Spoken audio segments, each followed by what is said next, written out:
Alors bonsoir à toutes et à moi du coup. Alors le cours est dédié pour la réfoua Shema de tous les malades d'Israël et en particulier pour Shira Avital Bat Ora. Amen. Il faut dire Amen. Avec un Amen comme ça, elle ne va pas s'en remettre. Donc Shira Avital Bat Ora. Amen. Voilà. Sylvia Sarat Bat Marie Myriam. Amen. Nissim Ben Céline Chassiba. Amen.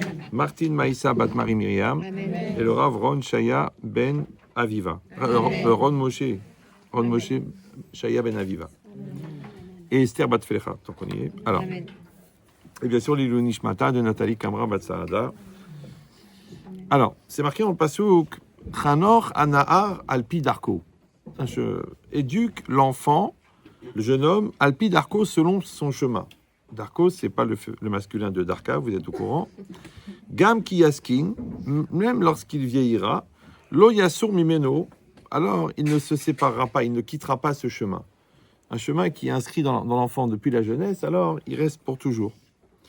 Maintenant, cette notion de chinour, en vérité, on la retrouve dans le Misbéach. Parce qu'on dit Chanoukat à Misbéach, c'est-à-dire quand il a fallu, quand Hachem il a demandé au Béné Israël de faire le Mishkan, alors après, pendant 8 jours, il a fallu que Moshe Rabbeinu il fasse des korbanot. Mais ces korbanot, entre guillemets, ils étaient pour faire le chinour à Misbéach. Alors, ça veut dire quoi l'éducation du Misbéach? C'est bizarre, on va l'éduquer. D'accord? Alors, en fait, c'est comme un peu le formater. Comme une voiture, on va la... Comment s'appelle la première période là? La roder. Voilà, on va roder la voiture. On va roder le moteur. Bon, on va roder la voiture. Il dit. Alors, cette logique-là, comment elle s'applique au Misbéach? Et quel rapport entre le Misbéach et le chinour de l'enfant? Alors, il faut savoir que les Béné Israël, ils sont passés par 3 périodes. La première période, ils étaient en Égypte, Mitzrayim. La deuxième période, ils étaient dans le désert. Et la troisième période, ils sont rentrés en Eretz Israël. Maintenant, Mitzrayim, ça veut dire l'Égypte. Mais en hébreu, Metzarim, ça veut dire les limites. Donc cette période-là, où les enfants ils sont 210 ans en Égypte, c'est-à-dire de 21 ans pour un adulte, ils sont dans les limites des capacités, les limites personnelles, les limites des parents, les limites de l'école, les limites de la discipline. Donc, ils sont dans une petite prison, d'accord, pendant un certain temps. Et aussi, c'est le monde du rêve. Et c'est pour ça qu'ils sont dans une prison, parce que justement, ils sont dans les rêves. Donc, comme ils n'ont pas de date, ils n'ont pas la conscience, donc on dit Katan en Bodat, Aval Gadol Omed al Gabav. L'enfant, il n'a pas la conscience, mais l'adulte, il se tient au-dessus de lui. Ensuite, on espère que l'enfant il va arriver à l'âge adulte, et là ça correspond à quand les Béné Israël ils ont reçu la Torah et ils sont rentrés en Eretz Israël. Parce que sur le vécu en Eretz Israël, on dit Ve'ene Hashem al haaretz, les yeux d'Hachem sont sur la terre. Ça veut dire que quand on est en Israël, en fait, on est directement soumis à Akadosh Baruch Hu. D'accord? Donc automatiquement, on est soumis à sa conscience et on est soumis à sa crainte d'Hachem. Et ça, en français, ça s'appelle la maturité. Donc, le temps de l'Égypte, ça correspond à l'enfance, qui est le temps de l'immaturité. Et le temps d'Eretz Israël, ça correspond à l'adulte avec la maturité et la responsabilité. Super. Entre les deux, bien sûr, il y avait quoi? Le désert. D'accord? Le désert, ils sont restés 40 ans dans le désert. Et en vérité, le désert, c'est un endroit où il n'y a rien. Et surtout, c'est un endroit où il y a l'essentiel. Maintenant, les Béné Israël, par exemple, n'ont pas reçu la Torah en Égypte. Ils n'ont pas reçu la Torah en Israël. Ils l'ont reçue dans le désert. D'accord? Et d'un autre côté, Amalek, qui représente le Yetzer Hara, n'a pas attaqué les Béné Israël quand ils étaient en Égypte. Il ne les a pas attaqués en Eretz Israël. Il les a attaqués dans le désert. Maintenant, si on dit que la période d'Égypte, ça correspond à l'enfance, et la période d'Israël, ça correspond à l'adulte, donc le désert, ça correspond à l'adolescence. Facile. Donc la période de l'Égypte qui correspond à l'enfance, c'est la période du rêve. La période de la terre d'Israël, c'est l'âge de maturité. C'est que tu es marié, tu es papa, tu es maman, tu assumes, tu travailles, tu as des responsabilités. Et au milieu, il y a le désert. Et le désert, ça correspond à l'adolescence. Et l'adolescence, c'est quoi? C'est la fin du rêve et l'entrée difficile dans la réalité. Ce qu'on appelle en français la crise d'adolescence. D'accord? Maintenant, c'est très très important, la crise d'adolescence. et surtout que la crise d'adolescence, elle soit vécue par des adolescents. Je sais, ça a l'air un peu débile comme ça, mais comme j'expliquais souvent, sous la forme d'une blague, mais en vérité, c'est pas une blague. Juste pour ceux qui me connaissent pas, j'ai beaucoup d'humour, mais je rigole jamais. Vous rigolez, moi je rigole pas, mais c'est pas grave. Disons que je le dis de manière marrante pour que ça puisse passer. Ouais. Mais en soi, c'est pas très marrant. C'est qu'en fait, un homme, il a 2 grandes périodes de crise dans sa vie. C'est 14-18 et 39-45. Bon, 14-18, vous êtes au courant. Bon, aujourd'hui, c'est 14-22 parce qu'il y a les 5 ans de la PlayStation qui décalent la maturité. Mais c'est 14-18 et 39-45. Ça veut dire qu'on sait que ça va être la guerre. Ça va être la crise. Ça va être la folie. D'accord ? 39-45, c'est normal parce que c'est la jonction, c'est avec le dernier tiers de la vie. D'un seul coup, j'ai envie d'être heureux, j'ai envie de vivre ma vie, j'ai jamais fait ce que je voulais. Puis, grâce à ma secrétaire, j'ai découvert que tu as grossi. Enfin, tout ce qu'on peut imaginer comme crise, même les goïms, ils appellent ça la crise de la quarantaine. D'accord ? C'est une réalité. C'est une réalité physique. Maintenant, le problème, c'est que chaque étape de la vie, elle prépare pour l'étape d'après. C'est-à-dire que l'étape de multiplication que vous avez appris en CE2, bon, ils vont vous servir en terminale. Ouais, parce que peut-être que vous aurez raison au niveau de la démonstration, mais vous aurez faux parce que, parce que 6 x 7, ça ne fait pas 74. Une erreur de calcul. D'accord ? Donc, ce qu'on apprend au fur et à mesure, ça nous accompagne toute notre vie. Maintenant, c'est aussi dans les connaissances, c'est aussi dans les midotes, c'est aussi dans l'Aïrat Shamaïm, dans tout ce qu'on fait. En vérité, Akadosh Baruch Hu, il a organisé les choses de manière extraordinaire, que ce qu'on aura besoin demain, on l'apprend la veille. Si on l'apprend. Si on ne l'apprend pas, on cumule les lacunes. Et les lacunes, quand on les cumule, elles peuvent amener malheureusement à des désastres, comme des divorces, comme des crises, comme des dépressions, qui sont juste en vérité le résultat des lacunes qu'on n'a pas comblé au fur et à mesure qu'il fallait le faire. Donc dans cette logique-là, on a dit qu'on a fait le chinour du misbéach, d'accord ? Et le misbéach, c'est quoi ? C'est un endroit de sacrifice. La notion du sacrifice est très intéressante, parce que le mot korban, en hébreu, il veut dire sacrifice. Vous êtes au courant. Mais c'est la racine du mot, c'est karov. Et karov, c'est quoi ? C'est proche. Les akriv, ça veut dire sacrifier, mais ça veut dire aussi approcher. En fait, on approche un sacrifice à Dieu. D'accord ? Maintenant, cette notion de rapprochement, c'est qu'on est éloigné et on se rapproche. Maintenant, avant qu'on se rapproche, on est séparés. Et pour se rapprocher, on est obligé de faire le sacrifice. Donc, en fait, le sacrifice, c'est l'acte d'éliminer ce qui nous sépare de l'objectif qu'on veut atteindre. Donc, si je veux aller à Marseille, je suis à Paris, je sais que je dois sacrifier 8 heures de ma vie, je dois sacrifier 200 € d'essence et d'usure de la voiture, je dois sacrifier la fatigue des 8 heures de conduite. C'est un sacrifice, d'accord ? Je veux devenir médecin, je dois sacrifier 10 ans de ma vie et des milliers d'heures d'apprentissage et d'absorption de 60 000 pages de connaissances, et puis de persévérance et d'examen et de partiel et tout ça. Mais en vérité, c'est compliqué de savoir si je suis devenu médecin parce que j'ai acquis les connaissances ou à cause des sacrifices que j'ai faits pour y arriver. Vous me suivez ou là ? Voilà. Et dans tout, c'est pareil. Pourquoi j'ai un couple qui est construit ? Est-ce que c'est parce que j'ai pratiqué les conseils des rabbins ? Ouais, ou parce que j'ai fait des sacrifices ? Comme je l'ai dit 1 million de fois, pour atteindre un amour commun, il faut sacrifier 2 amours propres.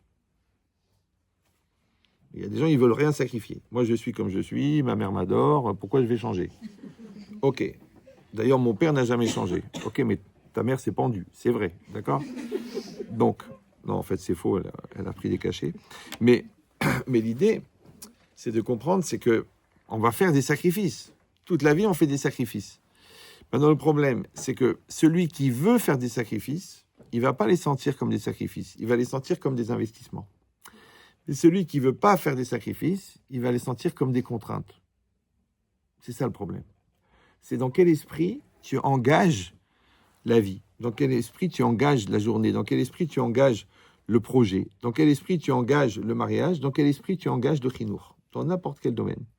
Et c'est ça justement notre rôle de parent, c'est d'apprendre, de formater l'enfant à rentrer dans la réalité, dans la vie, avec le bon esprit. Parce que c'est ça qui va tout changer. Vous savez, j'ai toujours dit, il y a une loi physique, le poids, bon, il est mesuré par rapport à la gravité terrestre. Mais en vérité, il y a un élément dont les physiciens ne tiennent pas compte, c'est que le poids de la valise dépend de la motivation que tu mets à le porter. Si je vous donne une valise de cailloux, je vous dis, bon, si vous l'emmenez jusque dans les territoires, là-bas, Épinay, territoire occupé, la valise est à vous, vous allez la trouver lourde. Mais si je vous dis c'est une valise de diamants, 40 kilos de diamants, à peu près 7 milliards d'euros, et si vous l'amenez là-bas, elle est à vous, elle est légère. Donc tu vois que c'est la volonté que tu mets à porter qui va définir le poids de ce que tu portes. Pourquoi ?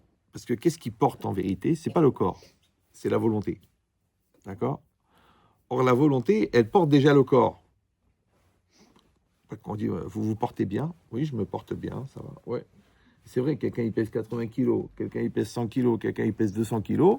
Tu vois, il marche dans la rue, il avance, il monte les escaliers. Quand il est en surcharge pondérale, il a du mal. Ouais. Mais quand il est en équilibre entre son poids et sa force et sa volonté, il porte très bien. Maintenant, si moi je veux porter quelque chose qui est extérieur à moi, donc je prends par exemple une valise, je la porte. Quand je veux la porter, et je suis capable de la porter, je porte la valise, d'accord ? Quand je ne suis pas capable de la porter, donc ça veut dire que je n'ai pas mis ma volonté dans l'acte de porter, donc je n'arrive pas à porter la valise. Maintenant, quand j'ai la volonté de porter, ça s'appelle porter. Quand je n'ai pas la volonté de porter, ça s'appelle supporter. Et chacun y réfléchit. Est-ce qu'il porte sa religion ou il la supporte ? Est-ce que tu portes ton conjoint ou tu les supportes ? Est-ce que tu portes tes enfants ou tu les supportes ? En anglais, c'est plus explicite. Ouais, parce qu'en anglais, supporter, c'est supported. Et supported, en anglais, c'est soutenir. C'est pas supporter. En français, c'est anxiogène de supporter. Ouais, il faut encore que je supporte. Alors que quelqu'un, il dit, mais moi, je te supporte, je te soutiens, je fais corps. Maintenant, qu'est-ce qu'il porte encore une fois ? Chai et noseatatsmo, le vivant se porte lui-même. Pourquoi ? Parce qu'en fait, c'est la neshama qui porte le corps. C'est un phénomène bizarre que les scientifiques ont du mal à expliquer. C'est pourquoi une personne morte est plus lourde qu'une personne vivante. Nous, on sait pourquoi, parce que la neshama l'a quitté. A priori, la neshama, elle ne pèse rien. Pourtant, quand la personne meurt, elle pèse plus lourd que quand elle est vivante. Quand quelqu'un dort, il est plus lourd que quand il est réveillé. C'est un phénomène, d'accord ? Quand quelqu'un est motivé, il est plus léger que quand il n'est pas motivé. Ouais, ça s'appelle al, lourd, d'accord ? Donc tu vois que plus il y a de volonté, et comme la volonté vient de la neshama, plus il y a de neshama, plus il y a de volonté, moins il y a de poids. Donc les gens malins, ils mettent de la bonne volonté, et du coup tout est léger. Et les brels, ils mettent pas la bonne volonté, et tout est lourd. Tu dois ranger la maison, range la maison. Ah, mais pourquoi c'est à moi de le faire ? Et ça me saoule, et il faut recommencer tous les jours. Ok, tu vas te rendre malade, toi. Quoi, Shabbat, ça tombe chaque Shabbat ? Oui. Ah, t'as épousé un Marocain ? Oui. 14 salades. Hein ? 2 viandes, 2 poissons. Le dessert, fait par toi, la recette de sa mère qu'elle s'étouffe avec. Ouais, d'accord ? Donc ça veut dire quoi ? Ça veut dire que ça va venir tous les vendredis. Il y en a qui commencent samedi soir, tellement ils ont peur de ne pas y arriver. D'accord ? Tu fais le pain toi-même. Si tu n'as pas envie de le faire, si tu ne veux pas le faire, ça va être très, très lourd. Ça va être très, très dur. D'accord ? Et là, tu vas être obligé de faire des sacrifices. Tu vas dire, je me suis sacrifié pour le Shabbat. Non, tu as fait Shabbat. Maintenant, quand tu veux faire le Shabbat, c'est léger. Mais quand tu veux pas le faire, c'est lourd. Quand tu veux maigrir, c'est un plaisir le régime. Quand tu veux pas maigrir, c'est mortel. Ouais. Quand tu veux faire du sport, c'est super l'ambiance. Adrénaline, excitation, amphétamine, je sais pas comment ça s'appelle là. Comment ça s'appelle l'hormone qui... Endorphine. Ouais. Bon, je me suis trompé, mais pas de beaucoup. Mais l'idée, c'est ça. C'est qu'en vérité, tout le problème, est-ce que tu es dans une logique de volonté ou dans une logique de te forcer ? Alors, j'avais posé une fois la question à un psychologue, parce que moi, j'ai eu la chance de ne pas faire d'études, donc j'ai gagné un temps fou. Je lui ai dit, mais quelle différence entre je veux et j'ai envie? Bon, c'est un psychologue, 9 ans d'études. Bon, le gars, il m'a dit, je veux. Je dis, ok, bon, c'était au Canada. Bon, peut-être qu'il était un peu congelé. Ou gelé, je sais pas. Bon. Il m'a dit, mais j'ai envie. Je veux, j'ai envie. La vérité, je crois que c'était un sketch. 9 ans d'études, le gars, il a que ça à me dire. Il me dit, mais d'après vous? Je dis, moi, je suis pas psychologue, mais si je peux vous aider ou vous soigner, je ne sais pas. Ouais. Il y a 3 parties dans la personne.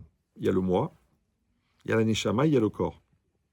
Maintenant, on dit Aratson, Oveam et Aneshama. La volonté vient de l'âme. Par contre, le corps, lui, ce qu'il crée, c'est l'envie. Au milieu, il y a le jeu. Le jeu, il est. Donc, il reçoit une impulsion qui vient d'un neshama, qui s'appelle la volonté. Maintenant, quand il adhère à cette énergie, ça s'appelle « je veux ». Maintenant, il y a une autre onde qui vient du corps, qui s'appelle l'envie. Quand il adhère à cette onde, il s'appelle « j'ai envie ». Maintenant, le corps, il a un début, donc il a une fin. Ouais.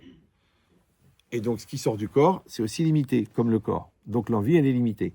Donc, l'envie, c'est pour les choses à court terme. J'ai envie d'une glace, j'ai envie de dormir. Bon. Par contre, la volonté, ça vient de l'aneshama. L'aneshama, elle est infinie. Donc, l'énergie qui sort de l'âme, elle est infinie. Donc, c'est pour les projets à long terme. D'accord? On ne dit pas « j'ai envie d'être médecin », ça prend 15 ans. On ne dit pas « j'ai envie d'être un Talmid Chacham », ça prend 20 ans. On dit « je veux ». Ouais, je veux construire mon couple, parce que c'est long. J'ai envie, c'est que j'ai faim. D'accord? Il faut expliquer à vos filles que si le garçon il dit « je veux t'épouser », c'est qu'il a un projet à long terme avec toi. S'il dit « j'ai envie de t'épouser », c'est qu'il a faim. Après, c'est elle, comment elle se sent dans le rôle du shawarma. D'accord? Mais l'idée, c'est ça. C'est ça la différence entre je veux et j'ai envie. D'accord? Vous avez bien compris? Ok. Attention. Là, ça devient un peu violent pour les personnes fragiles psychologiquement. Je dois rembourser, je dois travailler, je dois me lever, je dois assumer, je dois accepter, je dois supporter. Le je dois, c'est le continuum du je veux ou du j'ai envie? Réfléchissez avant de répondre. Hein. C'est j'ai envie? Je veux? C'est pas clair. Hein? Alors, du boulot là. Alors, écoutez bien ce que je vous dis. On a dit que je veux, en vérité, c'est le langage de la maturité. Le j'ai envie, c'est l'immaturité. L'enfant, il a envie. Maintenant, je n'ai pas dit l'âge. Quelqu'un dit, j'ai envie de créer une entreprise avec toi. Tu sais que dès qu'il y aura des problèmes d'URSSAF, elle va laisser tomber. Parce qu'elle a fait parce qu'elle avait envie. Un jour, elle a envie, demain, elle n'a plus envie. Par contre, quand tu dis je veux, ça, j'ai compris que c'est du long terme, ouais, et qu'il va falloir mettre un maximum d'énergie pour y arriver. Mais je vais y arriver parce que je veux. Premièrement. Deuxièmement, la volonté, elle vient de la neshama. Ouais. La neshama, elle est divine, on a dit. Donc, quand je dis je veux, en vérité, je mets Hachem dans le projet. Mais quand je dis j'ai envie, ouais, je mets pas Hachem dans le projet. Je mets de la matière. Et la matière, en général, elle est plutôt habitée par le Satan que par Hachem. Donc, je veux, ouais, c'est un langage de stabilité, un langage de maturité, un langage de long terme. Maintenant, les gens qui font ce qu'ils veulent, mais ce qui est intéressant, c'est que la phrase, elle est utilisée justement par les gens qui ne font pas ce qu'ils veulent. Ouais, le rachat, quand il veut fauter et que tu veux l'empêcher, il dit « je fais ce que je veux ». Mais si tu faisais ce que tu voulais, tu n'écouterais pas ton Yetzer Hara. Or, le Yetzer Hara, c'est justement le niveau d'immaturité, puisque c'est lui qui va décider à ta place. Voilà. Maintenant, il faudrait arriver à ce niveau de maturité de « je fais ce que je veux ». Donc, je vais mettre en application ce qui est le produit direct de l'énergie produite par ma neshama et orientée par un jeu mature. Voilà. C'est bon. Mais non. Moi, je n'ai pas développé ce jeu mature. Et puis, cette énergie-là, elle ne m'intéresse pas. Donc, je vais prendre l'envie. Donc, je vais être dans l'impulsion, je vais être dans la réaction, je vais être dans la susceptibilité, je vais être dans la superficialité. Et donc, je vais être dans l'extérieur, je vais être dans le matériel, je vais être dans la bêtise, je vais être dans le court terme, je vais être dans la vexation, je vais être dans la colère. Tout ça, c'est lié à j'ai envie. Ça va? Être fatigué. Il n'y a pas dormi aujourd'hui? Donc l'idée, c'est ça. Il y a le je veux, j'ai envie. Maintenant, nous, en tant que parents, on est censé avoir réglé ce problème de je veux et j'ai envie, normalement. Oui, ça va? Donc, quand on arrive au je dois, si je suis éduqué personnellement dans le je veux, c'est facile le je dois. Parce que c'est la continuité, ça s'appelle la responsabilité, ça s'appelle la maturité. Mais si moi, je me suis formaté à j'ai envie, dès qu'on me donne des obligations, je le vis mal. Tu sais pourquoi? Parce que j'ai pas envie. J'ai pas envie. Ok, je vais le faire, mais j'ai pas envie. Je sais, c'est la halakha, mais j'ai pas envie. Je sais que ça te fait plaisir, mais j'ai pas envie. Le problème, Audon Kolo, cousin de Marco Polo, on l'a dit, puisque c'est la motivation qui conditionne le poids et que la volonté, quand je la mets dans quelque chose, de la même manière qu'elle porte mon corps, elle porte mon enfant, elle porte mon couple, elle porte tout la volonté, puisque c'est elle qui contient la vie et c'est elle qui allège la vie. Donc quand je mets pas la volonté ou que je mets la mauvaise volonté, tout est lourd. C'est pour ça qu'ils ont été obligés de créer l'exomile. À cause des gens qui se forcent. Parce que j'ai pas envie. Parce que ça me saoule. Parce que j'ai pas les nerfs. Parce que je dois supporter son caractère et son haleine. J'ai donné souvent cette anecdote avec ma femme chérie, les premiers bébés, c'était pas évident. Aujourd'hui, il y a les lingettes, les proprettes, les toquettes, les loquettes. À l'époque, il y avait la main, le lavabo et l'eau froide. Yom Tov. Bon, donc il fallait y aller. Bon. Alors on était un peu écœurés parce que par derrière, il sort pas forcément des roses. Mais c'est ton bébé, bah, tu le fais, parce que tu dois le faire. Et quand on était un peu comme ça, on était jeunes. Alors la grand-mère, elle nous regardait en rigolant, elle disait « Moi, son pipi, je le bois. » Attention, je donne pas une recette de boisson, là. Hein.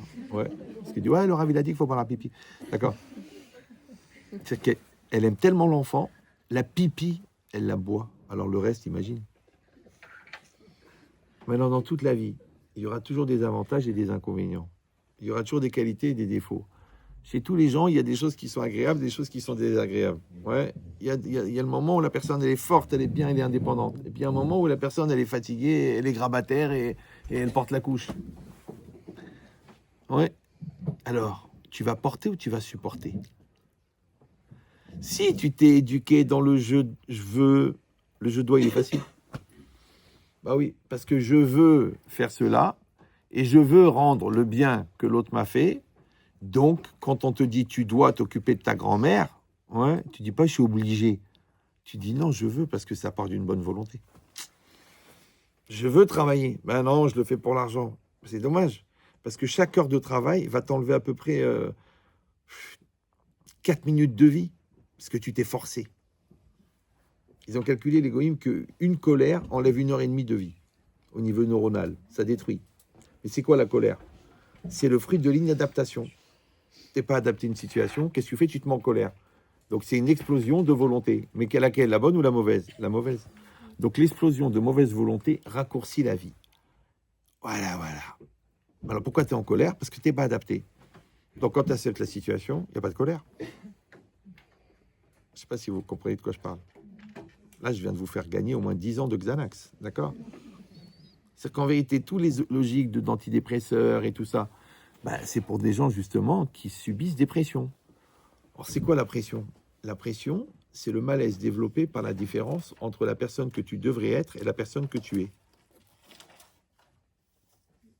Donc si tu as 40 ans physiquement, tu as des épreuves de 40 ans, mais mentalement, tu as 17 ans, c'est très lourd. Et donc ta maturité de 17 ans, inadaptée à une épreuve de 40 ans, elle fait que tu es obligé de supporter. Et comment tu vis la situation? Comme une pression. Et comme il dit Ben Chetrit, une pression ça va, dépression ça va pas. Mais c'est ça la dépression. Les gens disent oui, parce que je suis pas bien. Je préfère ne pas en parler parce que écoute, Jennifer, tu as 48 ans, ça s'est passé quand tu avais 8 ans. On peut passer à autre chose, non? C'est dans la chair. Ouh, ça remonte là. Ouh. Je dis, bah, si ça remonte, t'as carotté. Oh!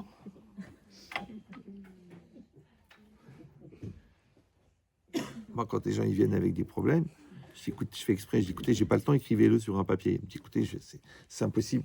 Je dis, j'offre la première ramette. Qu'est-ce que tu vas écrire? Harry Potter. Vous avez compris ou non? Oui, mais c'est impossible à décrire, c'est impossible. Non, parce que tu sais que le monde intérieur, il est infini. Le monde extérieur, il est fini. Donc, quand tu vas exprimer, ça va prendre une taille.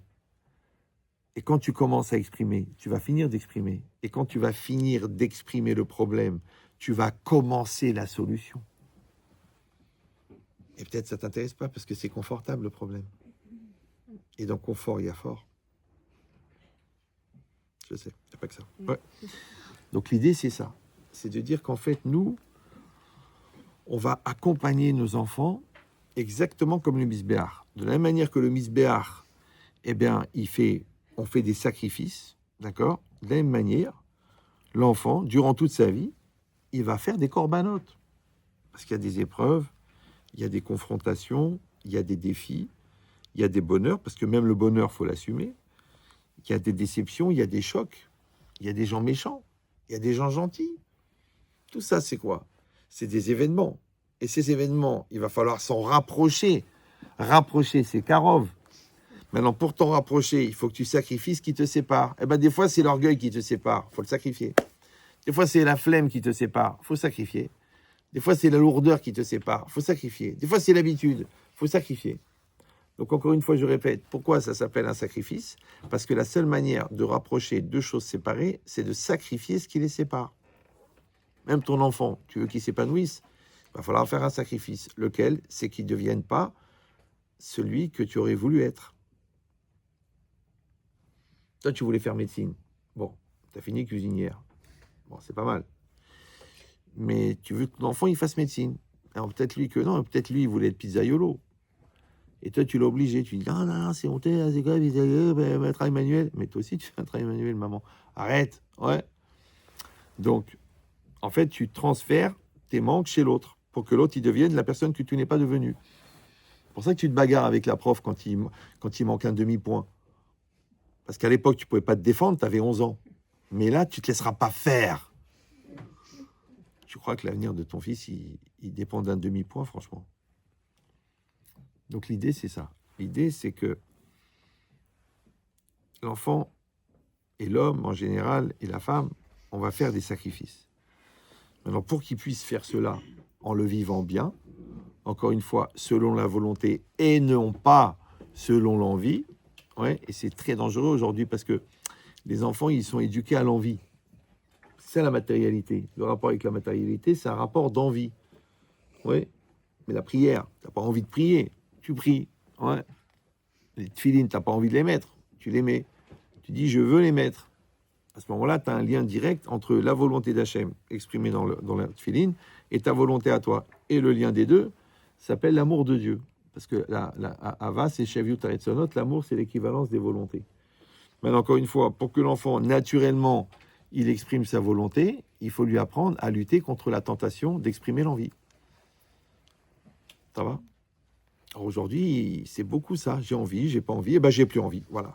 J'ai envie. Ah, j'ai envie d'aller à la yeshiva. En fait, il a envie d'arrêter l'école. Après, quand il voit que la yeshiva, c'est plus dur que l'école, il dit, ah, j'ai plus envie. Je veux une yeshiva plus cool, plus sympathique, avec du foot, des ambiances. En fait, tu veux un club. Ouais, c'est ça. Ouais.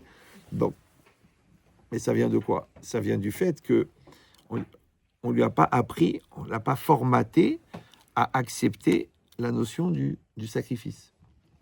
Maintenant, comme j'ai expliqué plusieurs fois, les gens ils me disent, mais comment vous faites, Rabbi Chetrit, quand même, franchement? Oui, 250 000 km par an, 300 conférences. Là, cette semaine, j'étais à Tel Aviv, j'étais à Herzliya, j'étais à Ranana, j'étais à Dubaï, j'étais à Jérusalem. Il faut être un peu malade. Les gens, ils font une conférence par mois, ils sont... J'ai besoin de récupérer. Quand tu te lèves tous les matins dans une ville différente, au bout d'un moment, tu sais même plus où tu habites. Ouais. La logique, c'est quoi? C'est que moi, j'ai eu la chance de voir mes parents faire des efforts. Donc, ils ne m'ont pas appris la Torah, ils ne m'ont pas appris les études. Ils ne m'ont même pas appris à lire, ils ne savaient pas lire. Ouais.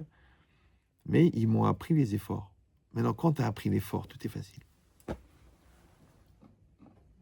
Mais quand tu as appris la culture et tu n'as pas appris l'effort, chaque effort est difficile. C'est ça le problème. C'est qu'aujourd'hui, les enfants, ils veulent pas faire d'efforts. J'ai pas dit quel âge ils ont. Des fois, on les épouse. Ouais. Ils veulent pas faire d'efforts. Il fait des efforts. Non, je fais pas d'efforts. J'ai fait déjà beaucoup d'efforts. Je ne veux plus faire d'efforts. Bon, moi, je fais plus de shalom bayit, la vérité. J'ai plus la patience d'écouter des gens qui font pas d'efforts. Mais c'est compliqué. Une fois, une femme, elle a amené son mari, comme ça, elle lui a menti. Elle a dit qu'elle allait voir un psychologue parce qu'il était anti-religieux. Donc, j'ai ouvert la porte, il m'a vu, il a fait... Il s'est braqué, il s'est coincé. À l'époque, ma femme était vivante. Alors, je lui ai dit, chérie, arrête de chercher le balai, je l'ai retrouvé. Et bon, normalement, ça fait rigoler, mais bon. Et il m'a dit, je ne ferai plus aucun effort. Je dis, c'est impossible, puisque toute la vie, c'est des efforts. Adam le Hamal Yulad, l'homme a été créé pour faire des efforts. Le problème, c'est que les glandeurs perçoivent l'effort comme un effort. Tu veux ou non? Encore un effort. Il y en a, il m'a dit, j'ai plus la force de sourire. Je dis, ben meurs. Tu me dis, j'ai pas la force de réfléchir. Ah bon, t'as déjà vu quelqu'un qui se fait une hernie cervicale parce qu'il a trop réfléchi? Ouais. Ça fatigue pas de réfléchir. Mais j'ai plus la force. En fait, ils sont tellement conditionnés à jamais faire d'efforts que l'effort les tue. C'est ça le problème. Donc c'est pour ça que c'est important d'installer chez l'enfant le logiciel de l'effort. Mais la première manière de l'installer, c'est de faire des efforts. C'est-à-dire que l'enfant, il voit naturellement que tu fais des efforts. Tu te lèves, tu trucs, tu débarrasses, tu ranges, même si t'es le rave, ouais. Tu descends en bas pour aller vider la voiture, tu trucs, tu te lèves, tu prends ta guémara, il est à 1h du matin, tu prends le téléphone, tu passes 3 heures avec la personne. L'enfant, pour lui, c'est normal de faire des efforts parce qu'il a vu, ça perd ses repères. Et la mère, c'est pareil. Alors, si la mère, oh, ça me fatigue, oh, ça me saoule, oh, je vais pas le faire, appelle la nounou, appelle la truc, oh, le repassage, je ne supporte pas, le ménage, je suis allergique, le Shabbat, c'est trop compliqué, on va commander. Pourquoi il a créé Charles Traiteur? C'est pour ça. Ouais, c'est pour ça. Le problème, c'est qu'à force de manger de chez Charles Traiteur, le gars, il devient un charlot. Ouais. Il faut qu'il mange le manger de sa femme. Il mange la messiroute nefesh de sa femme. Une fois, il y avait un enfant, il est parti avec une goya. La mère, elle est devenue folle. Elle a été voir un rave. Elle dit, mais quand je peux faire, il est majeur. Le rave, il a dit, ok, tu lui cries très fort, tu t'énerves très fort, tu pleures très fort, tu pleures très fort, et après, tu lui dis, écoute, ok, je vais pas me bagarrer avec toi, mais une chose, c'est moi qui t'amène à manger, et c'est moi qui te fais ton linge. C'est pas évident, ils étaient pas au même endroit. Et tous les jours, la maman, elle amenait à manger, elle amenait le linge. Et ben, au bout d'un an, il l'a quitté. Pourquoi? Parce qu'il recevait rien d'elle. C'est une chorma. Parce que le chesed, ça lie, et le chesed, ça relie, et le chesed, ça lie. Donc, le manque de chesed sépare. C'est de la folie, non? Donc, dans cette logique-là, c'est bien que ton mari il mange le manger de sa femme. Moi, par exemple, qui était un malade mental, ma femme, elle cuisinait très très bien. Et ben, le Shabbat, si elle me servait pas la dafina, j'arrivais pas à manger. Je savais qu'elle était bonne. Et c'est pas que je suis le Marocain pure souche. Non, c'était l'amour de ressentir dans l'assiette, dans le geste. C'est un phénomène. Moi, je sais, vous comprenez pas, mais enfin bon, mais vous comprenez pas parce que vous en rêvez. Mais l'idée, c'est ça. C'est que chaque chose, ouais, comme elle, tu lui amènes un cadeau, c'est ton cadeau à toi. Bon, il est moche, il n'est pas adapté, mais bon, c'est ton cadeau. Donc la logique, c'est ça. C'est qu'en fait, on va installer chez l'enfant les logiciels dont il aura besoin durant toute sa vie. Parce que les gens me disent, oui, mais vous comprenez, il n'écoute pas. Quand il est petit, il ne comprend rien. Quand il est ado, il est en rébellion, j'en ai rien à... Ouais. Toi, c'est pas ton problème. L'enfant, c'est comme un ordinateur. D'accord? On te l'a livré, il y a juste Windows. Il faut mettre les logiciels dedans. Donc, tu vas mettre Word, tu vas mettre, je sais pas moi, Publisher, tu vas mettre tous les logiciels. Alors, à quoi ça sert de mettre les logiciels? C'est parce qu'après, quand la personne, elle reçoit un fichier, elle peut le lire. C'est un truc débile. Hein. Moi, je fais des programmes toute la journée. Bon, une fois, j'envoie un programme à quelqu'un. Bon, il y avait des fichiers Word. Le mec, maintenant, il m'appelle, il me dit, écoutez, j'arrive pas à ouvrir le programme. J'arrive pas à ouvrir les fichiers. Je dis, bah, c'est pour ça que ça s'appelle comme ça, parce que Bon, c'est pas grave. Alors, je lui dis, mais au bout d'un moment, je lui pose une question la plus débile du monde. Je dis, mais c'est des fichiers Word. Quand vous cliquez dessus, ça s'ouvre. Il m'a dit, bah ça s'ouvre pas. Alors après, j'ai dit, mais vous avez Word? Il m'a dit, non, c'est payant. Je dis, enfin, de quelle ville du Maroc vous venez, vous? Ouais. Il m'a dit, j'ai pas Word. Je dis, mais Word, c'est d'office. T'as toujours pas compris. Donc, c'est quoi l'idée? Tu mets Word dans l'ordinateur. Quand il reçoit un fichier Word, il ouvre le fichier Word. Tu lui mets le logiciel Patience. Quand il a une épreuve de colère, il a le logiciel. Tu lui mets le logiciel Effort. Quand on lui demande de faire des efforts, il a le logiciel. Tu lui mets le logiciel les Kafzurhout. Quand il aura une occasion de mal juger, il jugera les Kafzurhout parce qu'il a le logiciel. Nous, on installe les logiciels. Maintenant, tu lui parles. Tu lui racontes des histoires. Tu lui fais des mimiques. Tu lui fais un sketch. Tu lui fais un Dvar Torah. Tu lui racontes des histoires sur le chemin de l'école. Tu lui racontes ta vie. Tu racontes comment tu as raconté ton... C'est pas grave. Ouais, c'est d'installer. Et croyez-moi, même tu crois qu'il t'écoute pas, il t'écoute. Même l'enfant en rébellion qui dit « Ouais, votre religion, un truc, moi je veux être comme papy, je vais aller à Jouan les Pins. » Ouais. Et ben quand il est avec ses copains qui sont pas religieux, il leur dit « Quoi, tu fais pas la bracha? Attends. Mais quand tu fais pas Shabbat, mais c'est quoi? Tu prends un kidouche, tu prends des chalotes. Alors qu'avec toi, ouais, vous me saoulez avec votre religion. Intéressant, ouais. Bon, parce qu'encore une fois, il n'est pas assez construit pour comprendre que son Yetzara, c'est pas lui. Donc, comme il croit que c'est lui, donc il s'identifie à son Yetzara. Donc, quand il écoute son Yetzara, il croit qu'il fait ce qu'il veut. Alors qu'en fait, c'est pas lui, puisque la preuve, c'est que quand il a fait une bêtise et qu'on lui dit « Mais comment tu as pu faire ça ?» Il dit « C'était plus fort que moi. » Donc, il reconnaît que c'était pas lui. Donc, l'idée, c'est ça. C'est qu'en fait, on va le charger en logiciel, en midot, en principe, en histoire. Quand ils sont petits, on leur raconte des histoires. Quand ils sont un peu plus grands, on leur donne des raisonnements. Quand ils sont encore plus grands, on leur donne des principes de vie. Ouais, mais c'est des étapes. De trouver le message et la manière d'enseigner qui est adaptée à l'âge de l'enfant. Il faut aussi le charger en énergie. D'accord? Beaucoup d'amour, beaucoup d'investissement, beaucoup de fatigue. Ouais, et c'est bien. Ils voient ça. Beaucoup de valeur. D'accord? La finesse, tu peux pas l'enseigner. Moi, je vois ma femme, elle n'a jamais parlé de pudeur à nos filles. Jamais un mot. Jamais. Ah, la jupe, elle est courte, t'as un bouton truc, son t-shirt, il est échancré. Jamais. Un mot, jamais. Je dis, mais il faut bien leur dire, non? Non. Tu sais pourquoi tu leur dis? Parce que toi-même, tu le vis mal. Mais quand tu le vis bien, tu es naturellement tsanoua. L'autre, elle dit, c'est normal d'être tsanoua. Elle-même, elle dit, oh là, je crois que c'est un peu ouvert. Hein. Attends, je vais mettre une pince derrière, là. Ouais, t'as rien dit, toi. Elle s'assoit, elle voit que la jupe, elle remonte, elle dit, non, je peux pas l'acheter, celle-là.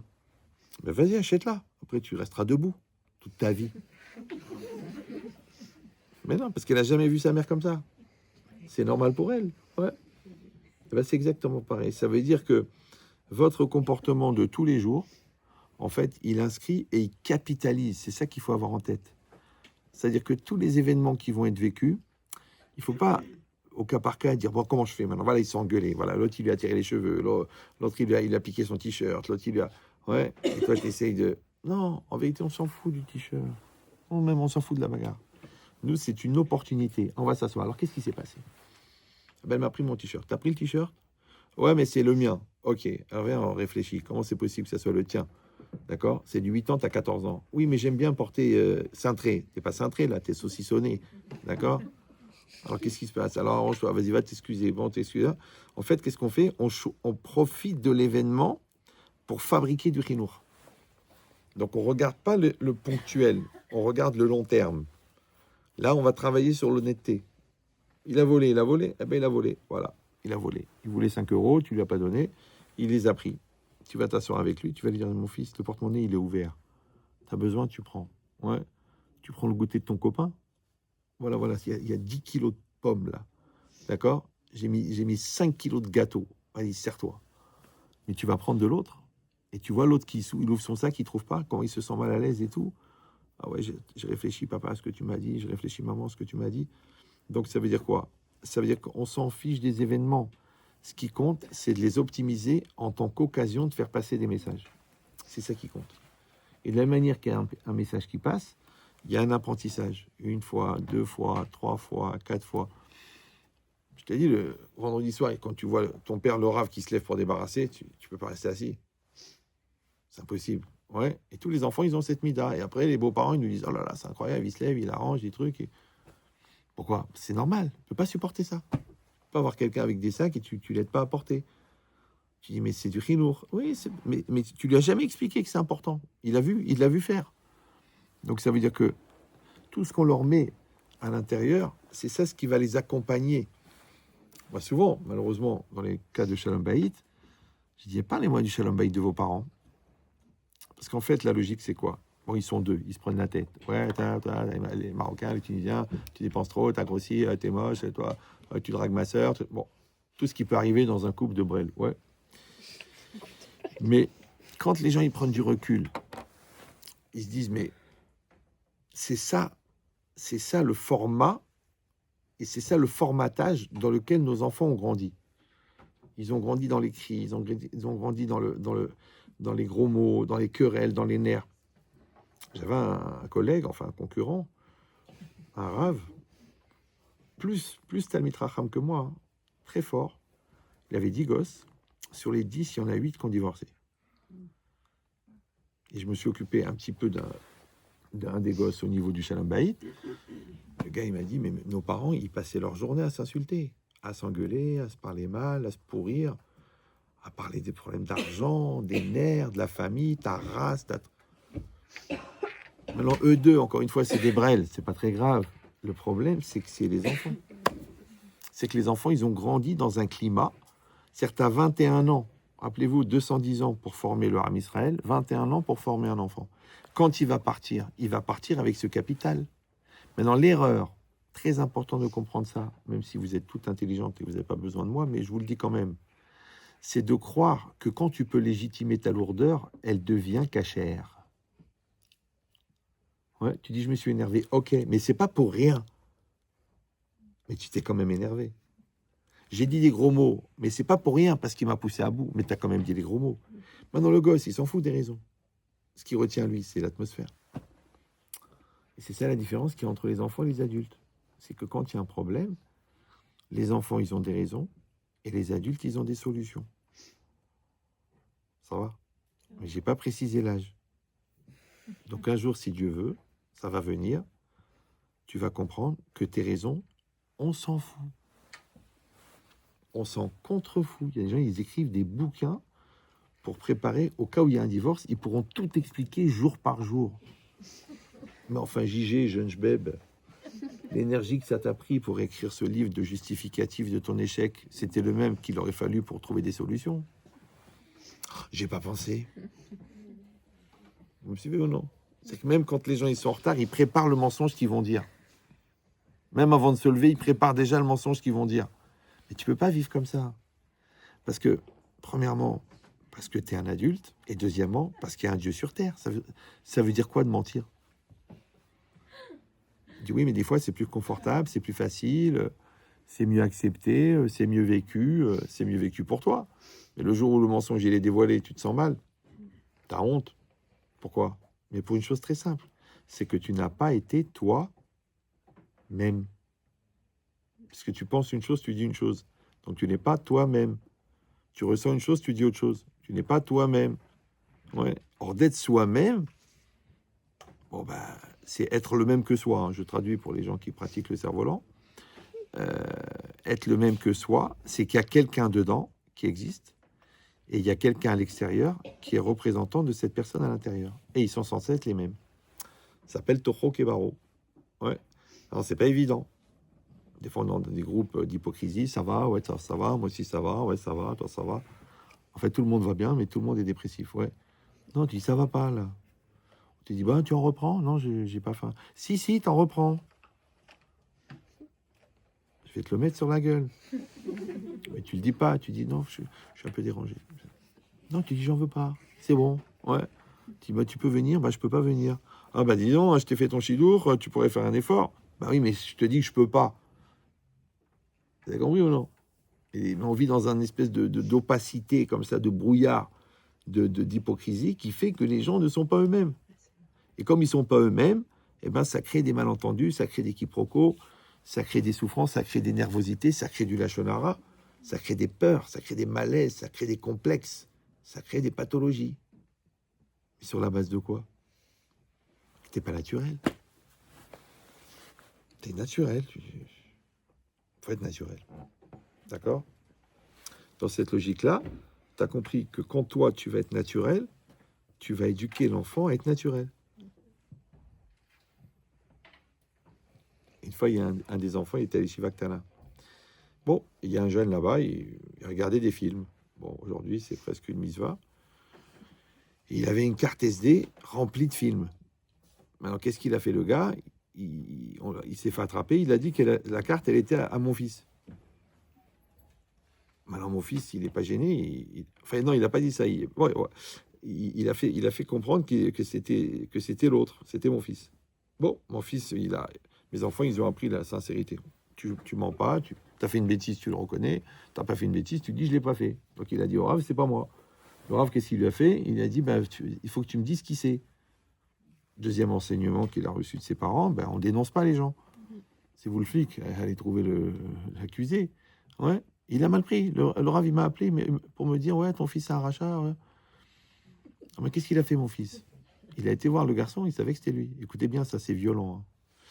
Il a dit, mais je comprends pas. C'est toi qui as cette carte. C'est toi qui regardes des films. Dis au Rav, je regarde les films. Maintenant, je me détends. Vous voulez me renvoyer, renvoyez-moi. Mais dis-le. Qu'est-ce qu'il répond, le jeune? Fils de Rav. Hein. Il a dit, je vais pas salir mon shem. Mais quel shem, il marchait, mon quel shem? Ouais. Genre, je vais pas salir ma réputation. Mais de toute façon, tu les regardes, les films, je crois que le bon Dieu n'est pas au courant. Non, c'est intéressant.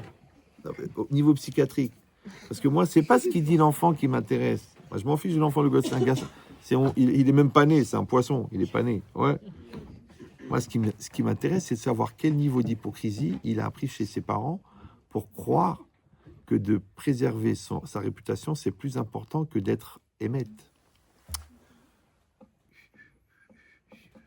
D'ailleurs, le gars en question, il a 3 enfants qui sont partis de la maison. Ouais. Donc ça veut dire rien ne se crée, rien ne se perd. Tout se transforme. Et c'est ça qu'on doit penser, nous. Nous, on doit penser à long terme. Donc l'éducation, long terme. Le bien-être, à long terme. La sérénité dans la maison, à long terme. La joie dans la maison, le sourire, c'est du long terme. Ça veut dire que nos problèmes, nos petits problèmes de gamins, ouais, on les met de côté, puisqu'il y a des toilettes pour se débarrasser de tout ce qui est crasseux. Mais eux, ils doivent voir la perfection. Et dans cette perfection, tu as 2 solutions. Soit tu fais semblant, tu joues un rôle. Donc tu vas au cours Florian, tu appliques la commedia dell'arte. Ou non, c'est naturel. Tu aimes ta femme, tu aimes ton mari. C'est naturel. Tu fais cavote, c'est naturel. Ouais, tu prépares, tu arranges, tu fais des efforts. Tu te détends, tu fais du sport, tu rigoles, tu étudies, tu fais tes télim. Naturellement. Donc l'enfant, il va trouver naturel. Mais quand tu te forces, quand ça te saoule, quand tu le fais parce que le petit il est malade, ouais, ou que le Rav il a dit, ou que ton mari te l'impose, ou que c'est pas naturel. Donc lui, qu'est-ce qu'il apprend? Il apprend qu'il y a la vie, et après il y a les contraintes de la religion. Et après il y a les contraintes du mariage. Et après il y a les contraintes du travail. Donc enfin toute la vie c'est des contraintes. Donc il va mal vivre les choses. Donc il va prendre sur lui. Donc automatiquement un jour il va craquer. Et le jour où il va craquer, vas-y, essaie de rattraper 40 ans de penser que la vie, c'est un poids. Donc c'est nous, en tant que parents, qui apprenons la légèreté, la joie de vivre. Moi, je l'ai dit souvent, mais les gens, ils ne me croient pas. Moi, ils me disent, mais vous faites jamais la gueule. Je lui dis, j'ai pas le temps. Donc les gens, encore une fois, ils croient que c'est un jeu de mots. Je vous donne un yesod de la pensée Ben Shetrital. La tristesse, c'est le temps que tu octroies à ta douleur. Il y a une douleur, c'est objectif. Tu as pris une baffe, tu as perdu quelqu'un, c'est une douleur, c'est objectif. Maintenant, la douleur, c'est comme du gaz. Si tu lui donnes 5 cm3, il prend 5 cm3. Si tu lui donnes 100 m3, il prend 100 m3. Ça se développe à l'infini. Mais c'est toi qui décides du champ d'application. C'est toi. Je sais ce que vous allez me dire. Ouais, mais c'est pas évident. Tu vois, tu as déjà décidé de baisser les bras, là. Ouais, mais c'est pas simple. Ok, bah c'est toi qui l'as rendu compliqué. Ah oui, mais je suis pas. Il y a pas que moi. Ok, c'est bien. Tu as fait un transfert de culpabilité. Toute la vie, il y a des réponses. Ouais, mais a priori, je m'excuse, hein, je ne connais pas la moyenne d'âge, mais enfin, on doit être quand même entre les 20 ans et la ménopause. Donc, vous comprenez que la vie, c'est des efforts. D'accord? Alors, j'ai dit déjà ce jeu de mots, que l'effort, en vérité, ça s'écrit L'(ES)F-O-R-T. Vous parlez français, non? Parce que l'effort, c'est ou tu l'es fort ou tu l'es pas. Effort, en hébreu, c'est gibor. Et gibor, c'est la même racine que gever. Et gever, c'est adulte. Donc en fait, être fort, c'est être adulte. Devant une situation, tu peux être adulte ou tu peux être enfant. Tu peux assumer ou tu peux te vexer. Tu peux rentrer dans la situation ou tu peux t'esquiver. Tu peux accepter ou tu peux transférer. Toute la vie, c'est comme ça. Maintenant, je vais vous dire un secret qui est très, très, très violent, mais il faut me promettre que vous n'allez pas l'utiliser avec quelqu'un que vous aimez. Vous êtes capable de faire ça? Oui ou non? C'est vrai? C'est dur. Hein. C'est la Gvura de Yitzhak Avinu, là. Vous êtes prête? C'est pour ça que j'aime pas quand les cours sont pas mixtes, parce que bon... C'est que quand systématiquement, quelqu'un reproche à l'autre d'être la cause de tous ses problèmes, ça veut dire qu'il n'y a personne à l'intérieur pour assumer.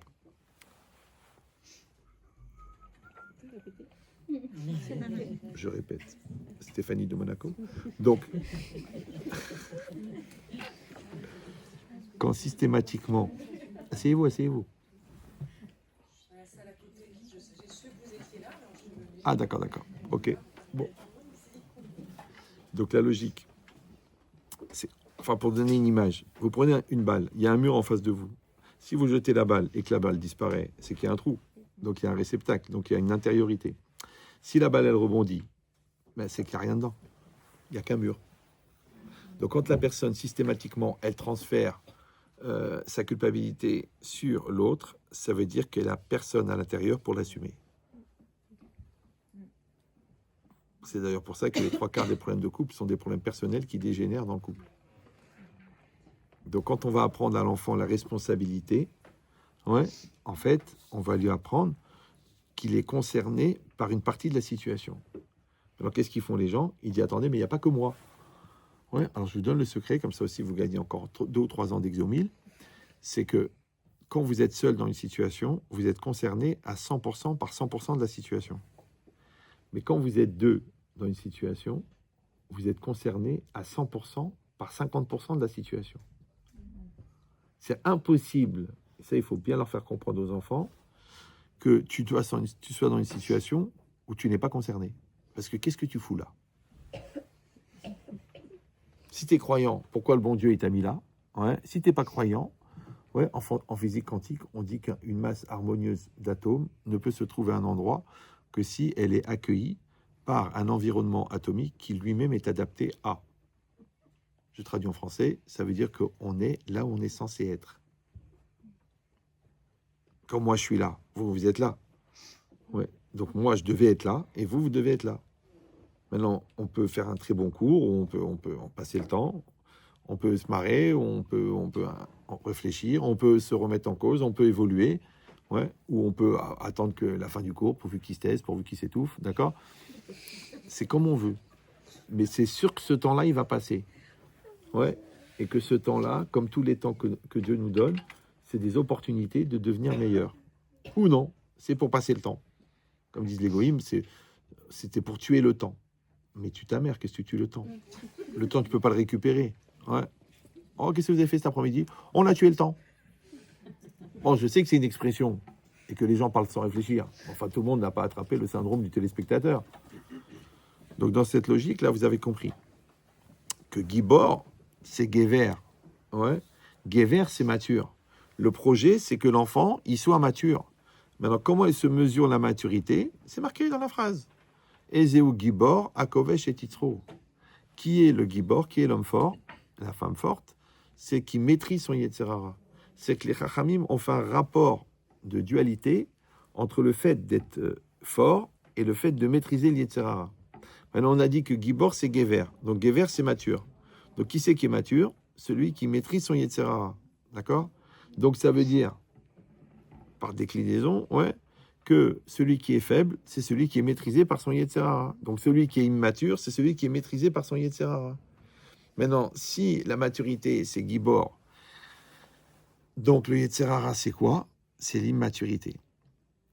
C'est de faire le gamin, la gamine, de se prendre la tête, de se vexer, de s'enfuir, de mentir. Tout ça, tous les actes d'absentéisme, en vérité, c'est les actes d'immaturité. Maintenant, le problème, c'est que pour ne pas être absent, il faut être présent. D'accord? Et présent, en hébreu, c'est ové. Et ové, c'est aussi le verbe être. Donc, si vous avez l'objectif ou la réalité déjà atteinte d'être vous-même, donc ça s'appelle vivre au présent. Donc, ça veut dire que la seule manière d'être, c'est d'être entière, c'est d'être entier. Et entier, c'est Tov, dans le langage des Chachamim. Et Tov, c'est bien. Donc, voyez que être, c'est le projet, mais d'être entier, c'est bien. Ça s'appelle le bien-être. Voilà. Donc, quand tu dis « je me sens mal », j'ai très mal vécu l'événement, j'ai encore les mots de ma mère, j'ai encore le divorce de mes parents. Je te dis « mais comment tu n'arrives pas à être ?» Ça fait 20 ans, il faut passer à autre chose. Vous savez comment est-ce qu'on appelle un problème auquel on ne cherche pas de solution? Non? Un prétexte. Voilà. Et voilà. Alors que c'est encore de ma faute. Et voilà. Alors c'est moi qui détiens la solution. Et voilà. Eh oui. Alors je peux plus justifier mes souffrances. Non. Oh, j'ai obligé de sourire. T'es pas obligé. Si t'es bien, c'est normal. Vous comprenez cette logique? C'est que toutes les souffrances, je sais pas si vous comprenez de quoi je vous parle. Toutes les souffrances, toutes les angoisses, toutes les névroses, tous les stress, tous les malaises, même la négativité. Il y a des gens, c'est pas bien, c'est trop chaud, c'est trop froid, il pleut, ça va pas, j'aime pas ce métier, et puis de la gueule, m'énerve, ma belle-mère, elle m'a pas appelé pour me dire Shabbat Shalom, Shabbat, ça tombe Shabbat. Il y a des gens toute la journée, on dirait des cornichons. Oui, parce que le cornichon se conserve dans la vie aigre. Comme ils sont pas totalement méchants, c'est aigre doux. Ouais. Je dis, mais t'en as pas marre de faire la gueule? Ah, mais Rav, c'est pas des manières de parler. Mais moi, je le dis, mais toi, tu le vis. Je sais pas qui c'est qui devrait être gêné, normalement. C'est que la vie, elle est courte. C'est ma femme, 1 mois et 20 jours. Hein. 1 mois et 20 jours. C'est quoi 1 mois et 20 jours? Une femme qui faisait du sport, qui était naturopathe, qui mangeait bio, qui faisait attention à tout. C'est rien, 1 mois et 20. C'est rien, tu te retournes, ça fait 1 mois et 20 jours.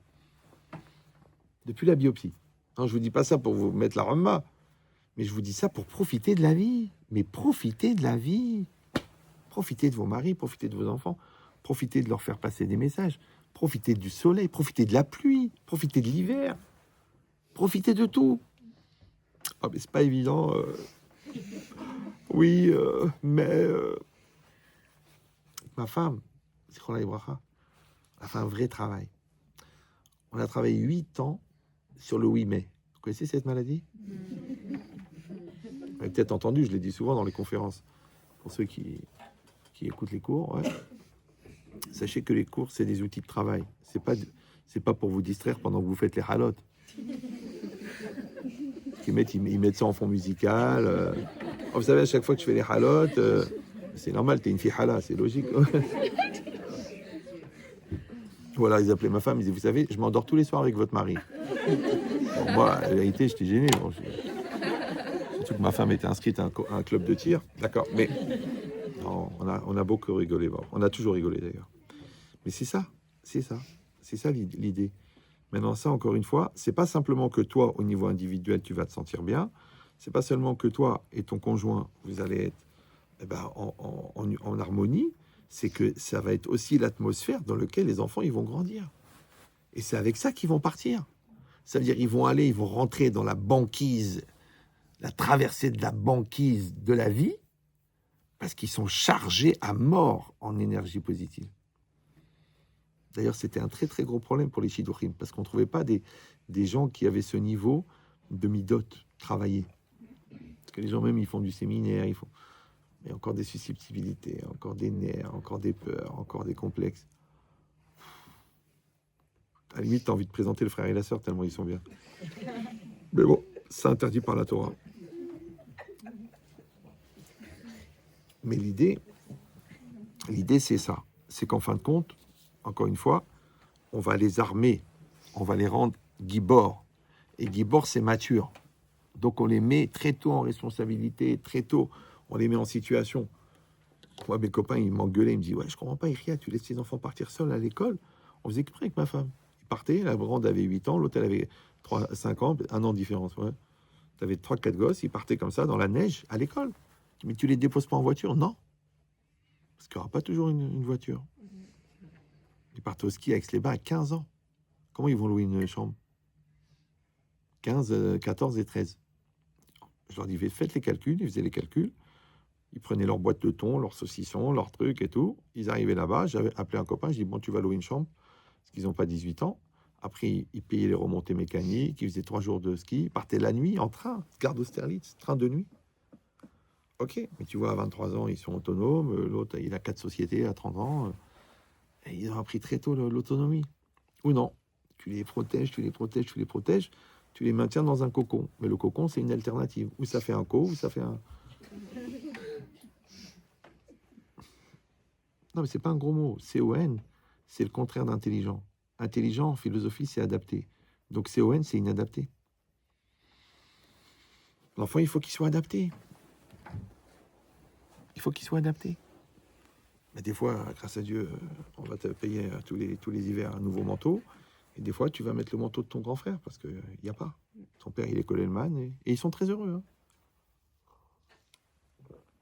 On partait en vacances dans des colonies de vacances parce qu'on n'avait pas de quoi payer. Et quand on a eu les moyens, on prenait la villa avec la piscine. C'est comme ça la vie. Et ils ont jamais dit pourquoi on va dans une colonie.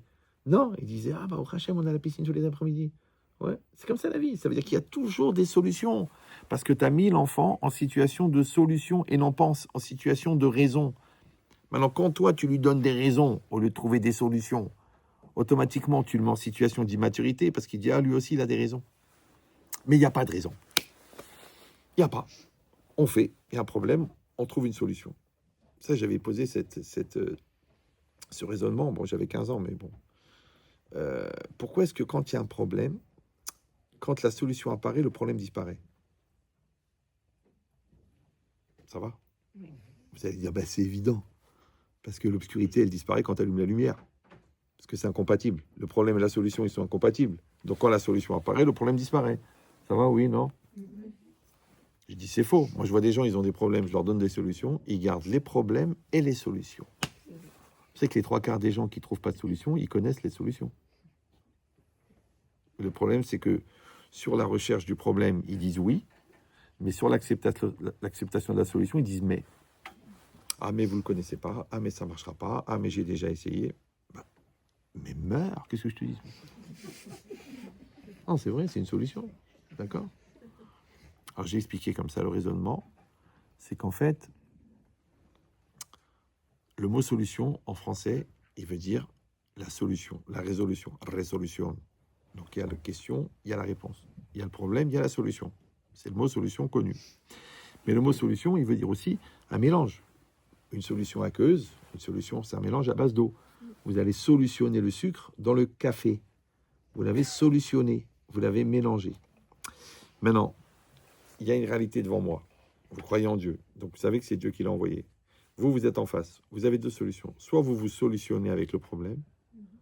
Donc, ça veut dire que vous vous impliquez, déjà, vous l'acceptez. 2, vous vous impliquez. Et 3, vous l'assumez. Alors, comment vous savez que vous l'assumez? Parce que le problème vous oblige à changer. Maintenant, ce problème, il était lié à un certain niveau de maturité. Et vous, quand vous avez assumé, vous avez augmenté la maturité, puisque la maturité, c'est la résonance de l'investissement. Vous me suivez ou non? Quand vous vous investissez, automatiquement, vous grandissez. Quand est-ce que vous êtes devenu une élève de 4e? Pendant l'année de 5e. Comment vous êtes devenu un couple adulte? Pendant toute la période où vous étiez un couple de gamins. Maintenant, en assumant votre couple de gamins, vous êtes devenu un couple adulte. Donc, en vérité, toute la maturité, c'est la résonance du fait d'assumer. Maintenant, nous, eux, ils l'appellent maturité, nous, on l'appelle Hirat Shamayim. Parce que la crainte de Dieu, c'est quoi? C'est que je suis devant une situation, je sais que Dieu me l'a envoyé, et je l'accepte, et je l'assume. Et quand je l'assume, on dit je suis mitgaber. Et les itgaber, ça veut dire se renforcer, mais en même temps, ça veut dire liot gever. Donc, je deviens adulte dans cette situation. Et c'est parce que j'ai assumé la situation que je deviens adulte. Et quand je deviens adulte, le problème disparaît. Donc, en fait, le problème disparaît quand la solution apparaît, pas parce que j'ai entendu le conseil du Rav, j'ai écouté le psy, j'ai demandé à ChatGPT. Non, c'est parce que j'ai assumé. Et quand j'ai assumé, j'ai grandi. Et comme ce problème, il était lié à un certain niveau de maturité ou d'immaturité, en assumant, automatiquement, le problème disparaît. Parce que le problème disparaît quand la solution, c'est-à-dire le niveau de maturité, a augmenté chez moi. Voilà. Si vous avez bien compris ça, alors vous allez réfléchir avec vos enfants. Est-ce que vous allez leur donner des raisons ou des solutions? Est-ce que vous allez leur demander qu'ils vous donnent des raisons ou qu'ils vous donnent des solutions? Tu as un problème avec ta sœur. Tu veux m'expliquer? Je m'en fous. Va t'arranger. Ah oui, mais c'est dur. Susceptibilité. Ah, j'arrive pas. Gava. Ouais, mais c'est pas à moi de le faire. Solidarité. L'orgueil. T'as compris ou non? C'est-à-dire que la mitzvah, c'est d'enlever les écrans. Et enlever les écrans s'appelle les sacrifices. Et on a dit, Aoudun Kolo, que le sacrifice, ouais, c'est parce que pour se rapprocher de quelqu'un ou de quelque chose, ou d'un certain niveau, ou de Dieu, il faut sacrifier ce qui nous sépare. Donc, quand tu apprends à l'enfant à faire des sacrifices, parce que c'est dur d'aller demander pardon quand tu es sûr que tu as raison, ouais. C'est dur d'aller déranger l'autre à ranger la chambre alors que tu n'as pas dérangé la chambre, ouais. Mais parce que tu veux faire plaisir à ta maman, parce que ça lui fait plaisir de voir la chambre rangée, ouais. En fait, quand tu lui apprends naturellement à faire des sacrifices, bizarrement, ouais, il augmente en maturité, à condition qu'il le fasse avec joie. Donc, tu ne peux pas le forcer. Tu dois susciter chez lui, ouais, l'envie de le faire. Maintenant, quand il t'a vu le faire avec joie, il trouve ça normal. Oui, mais il y a des paresseux. Aoudon Kolo. Ouais. Le paresseux, c'est quelqu'un qui n'a pas la motivation ou qui a une lourdeur corporelle qui l'empêche. Or, il y a le corps et il y a l'esprit. Quand l'esprit est fort, le corps est léger, puisque l'esprit fort, c'est la motivation, c'est ce qu'on a dit tout à l'heure. Quand l'esprit est faible, le corps est lourd. Parce qu'il dit Raphaël Vital, il y a 4 éléments, l'eau, le feu, l'air et le carbone, qui constituent la personne. C'est au début de Sha'ar Gdusha, vous pouvez l'étudier avec votre mari. Ouais. L'eau et le carbone sont lourds, mais l'air et le feu sont légers. Maintenant, le carbone, c'est la matière. L'eau, c'est aussi de la matière, c'est le liant. L'air, ben, c'est Ruach, c'est aussi l'esprit. C'est aussi la motivation. Et Esh, c'est l'énergie et la simcha. Maintenant, quand vous prenez des cailloux et vous les jetez au fond de la piscine, dans la piscine, où est-ce qu'ils vont? Au fond. Mais si vous provoquez des remous très très forts, même les cailloux, vous pouvez les faire remonter à la surface. Donc, si tu mets en priorité ce qui est lourd, il dit le Raphaël Vital, de là-bas, ils viennent la tristesse, l'angoisse, la dépression, parce que tu es focus, il faut bien prononcer le S, sur le côté lourd. Tu regardes ce qui ne va pas, tu regardes qu'il n'y a pas de solution, tu regardes que tu as tout essayé, tu regardes que tu n'y crois plus, tu regardes que l'autre, il ne fait pas d'effort. Donc, tu regardes le côté lourd. Donc, ça va au fond. Tu t'approches du fond. Mais quand tu maintiens l'énergie, ouais, c'était un professeur anglais qui s'appelait Rfif. Vous avez connu celui-là? Qui a développé justement la théorie de l'Rfifout. Donc, quand tu es Rfif, tu fais des remous. Les remous, ils soulèvent ce qui est lourd. Donc, il n'y a rien de lourd. Vous me suivez ou non? Il n'y a rien de lourd. Ou non, tu dis non, le syndrome du canapé. Oh, le lit. Oh, la série. Oh. Après, tu dis j'ai mal au dos. T'as pas mal au dos parce que tu as travaillé. T'es mal au dos parce que tu étais trop longtemps allongé. Nous, les grands-mères, bon, je ne connais pas la phrase en arabe, bien que je devrais l'apprendre si je veux rester en France. Disaient, les femmes, nos grands-mères en arabe, elles disaient que Dieu ne nous laisse pas sans rien faire. Alors que nous, aujourd'hui, c'est l'inverse. On veut des machines pour faire, on veut des trucs pour faire, on veut éviter de faire, on veut des nounous, on veut des ambiances, on veut des trucs qu'on ne soit pas obligé de faire. Le problème, c'est que moins on fait, plus on est fatigué. Je dis, oui, mais attendez, moi, je n'ai pas une santé de faire, ou tu n'as pas une santé à faire. On peut être fatigué. Une fois, ma femme, elle m'a dit, Ria, c'est la première nuit que je dors depuis 10 ans. Parce qu'il y avait un bébé tous les ans. Des biberons toutes les nuits. 10 ans de suite, elle n'a pas dormi. Tu crois qu'elle s'est plainte un jour? Non. Elle était fille unique. Chaque bébé, c'était une bracha.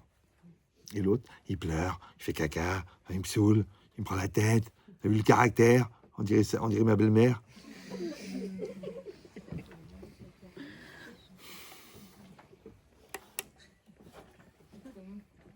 Encore une fois, il y a une réalité, c'est possible qu'il soit laxatif. Il y a des gens laxatifs qui génèrent le transit. Ouais. Mais le problème, c'est pas ça. Ça, c'est l'événement. Le problème, c'est qu'est-ce que tu fais avec l'événement? Parce que tu es adulte. Vous savez ce que c'est une qualité? C'est un défaut qui a été détourné. Et c'est quoi un défaut? C'est une qualité qui a été gaspillée. Donc l'enfant, il est têtu. Il est têtu. C'est un défaut. Ouais. Alors qu'est-ce que tu fais, toi? Eh ben, il est têtu. Eh ben, il est têtu. Voilà, il est comme toi, il est têtu. Voilà, il est têtu. Ben voilà, il est têtu. Alors qu'est-ce qu'on fait? Il est têtu. Ouais. Mais têtu, en défaut, c'est têtu. Mais en qualité, c'est déterminé. Donc tu vas orienter son côté têtu dans la détermination. D'accord? Il est intransigeant. C'est un défaut. Mais s'il est intransigeant avec lui-même, c'est du perfectionnisme. Du moment qu'il est transigeant avec les autres. Donc ça veut dire qu'il n'y a pas fondamentalement du bien et du mal chez des enfants. Et quand toi, tu les mets dans une catégorie, après, tu as du mal à les sortir. Mais qui c'est qui les a mis? Madame Cohn, elle disait ça à Marseille, au séminaire, ma femme, elle m'avait raconté. Elle dit, il faut jamais dire, un enfant qui a volé, il faut jamais dire que tu es un voleur. Il faut dire, c'est pas bien de voler. C'est impersonnel. Mais tu es un voleur, c'est une définition. Après, le gosse, il vole toute sa vie. Tu dis, mais pourquoi je vole? Mes parents, ils m'ont dit, tu as volé. Qui vole un œuf, vole un bœuf. Ouais, mais je dis, mais moi, je l'ai dit ça pour le prévenir. Non, tu as dit ça pour te débarrasser du complexe qui t'a créé en volant. Mais si tu dis, il y a un fait factuel, il a volé. Et on va prendre cet événement et on va en faire du positif. Il y a un fait, il écrit doucement. On va trouver des solutions. Ouais, on va lui faire plus à l'oral, on va lui développer la mémoire. Bon, il a un problème, il n'est pas logique. Ok, on va l'inscrire à un club d'échecs. Il n'a pas confiance en lui. C'est pas grave. On va faire des sports d'équipe, on va le mettre chef d'équipe. Il va apprendre un truc et après on le mettra moniteur. Il va s'occuper des gosses de 6 ans quand il aura 12 ans. Et ben, ça va lui développer la confiance en soi parce qu'il va être obligé de faire l'adulte. Donc il y a toujours des solutions où je dis, mais non, il n'a pas confiance en lui. Alors écoutez, il vaut mieux pas le mettre en situation de conflit, en situation de souffrance. Donc on va le protéger, on va le protéger, on va le protéger. Après tu dis, mais attends, mais comment on peut être tellement brêle à 28 ans? Tu dis peut-être parce qu'il s'appelle Jacques. Restez concentrés, ne me quittez pas. Non, parce qu'on l'a laissé s'installer dans son problème. Alors on aurait dû lui montrer que son problème, c'est une occasion de trouver des solutions. Tu vois, celui-là, il est un peu handicapé. Il a fait le tour du monde. L'autre, il a ses 2 jambes, il n'arrive pas à sortir dans le couloir. Lequel qui est handicapé? C'est que les aveugles, ils voient pas, ils entendent très bien. Ça se compense dans tout. Ouais. L'autre, il a redoublé. Ah, tu dis, ouais, il a redoublé la nullité. Ok, mais il s'est battu, donc il a développé la combativité. L'autre, il n'a jamais redoublé, premier de la classe. Ouais. Il arrive dans le marché du travail, 24 refus de CV, dépression, 6 ans. Parce qu'il n'a jamais connu l'échec. Alors c'est bien le mal c'est bien, le bien c'est mal, le mal c'est bien. Les deux sont utiles, mais ça dépend comment tu les utilises. Quand tu soulèves les haltères, ça fait mal au bras, mais tes bras ils augmentent. Ouais. Quand t'es pas bien, ouais, quand ils sont petits, alors ils faisaient. Vous avez la même chose à la maison, je suis sûr. Au moment du qui-douche, il y a toujours un qui fait la gueule, qui se met à pleurer, c'est ma place, m'a pris ma place, c'est ma place, m'a pris ma place. Tout le monde connaît ça.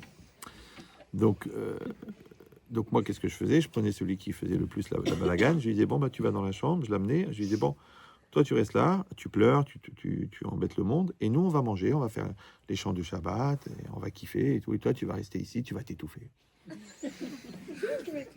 Alors, il faisait... Oh, tu peux pleurer, hein, te retiens pas. Hein. De toute façon, tu vas passer la soirée ici, tout seul, à pleurer. Donc, alors, je retournais à table et tout. Mais bien sûr, je faisais pas qui douche. Alors, les autres, ils me disaient, mais papa, pourquoi il pleure? Je dis, il a mal. Il me dit, ah bon? Il me dit, il a mal où? Je dis, il a mal à la gava. Il a mal à l'orgueil. Parce que tout le monde veut être le centre. Tout le monde veut être la star. Mais pas n'importe quelle star. La star. Tu dis, non, il n'y a pas de star ici. La star, c'est le Shabbat. Tout le monde est bien, tout le monde est souriant. C'est pas évident. Toi, t'as mal aux pieds, toi, t'as mal aux dents. Et alors, tout va bien. Tu dis, non, il faut que je fasse partie du PSG. Que c'est le PSG, non? Non. C'est des gens qui pèsent sur la gueule des autres. Personne ne pèse sur la gueule de personne. On est bien. Tu regardes, tu prends des fruits, tu regardes si on a pour tout le monde. C'est comme ça. C'est naturel. T'as pas besoin de dire, eh, oh, oh, eh, oh, oh. Dès que les invités sont bons, il y a un vol de faucons qui arrive sur les cacahuètes. Et quand je dis des faucons, c'est pas forcément des faux. D'accord? Donc, c'est la vie. C'est-à-dire que l'enfant, il trouve normal, et ben il en laisse et il les laisse, et c'est pas grave. Il te dit, papa, j'en veux. Tu dis, vas-y, mon fils, fais ton kiff. Alors, tu lui apprends pas la permission parce que c'est un chien domestiqué. Non, tu lui apprends à demander la permission parce qu'après, avec Hachem aussi, il demandera la permission. Après, avec son conjoint aussi, il demandera la permission. Ça veut dire qu'il a compris que tu peux pas vivre en solitaire, tu dois vivre en communauté. Et la communauté, c'est la communion. Et la communion, c'est la communication. Et la communion, c'est l'union. Et l'union, c'est un. Et un, c'est Echad. Et Echad, c'est Ahava.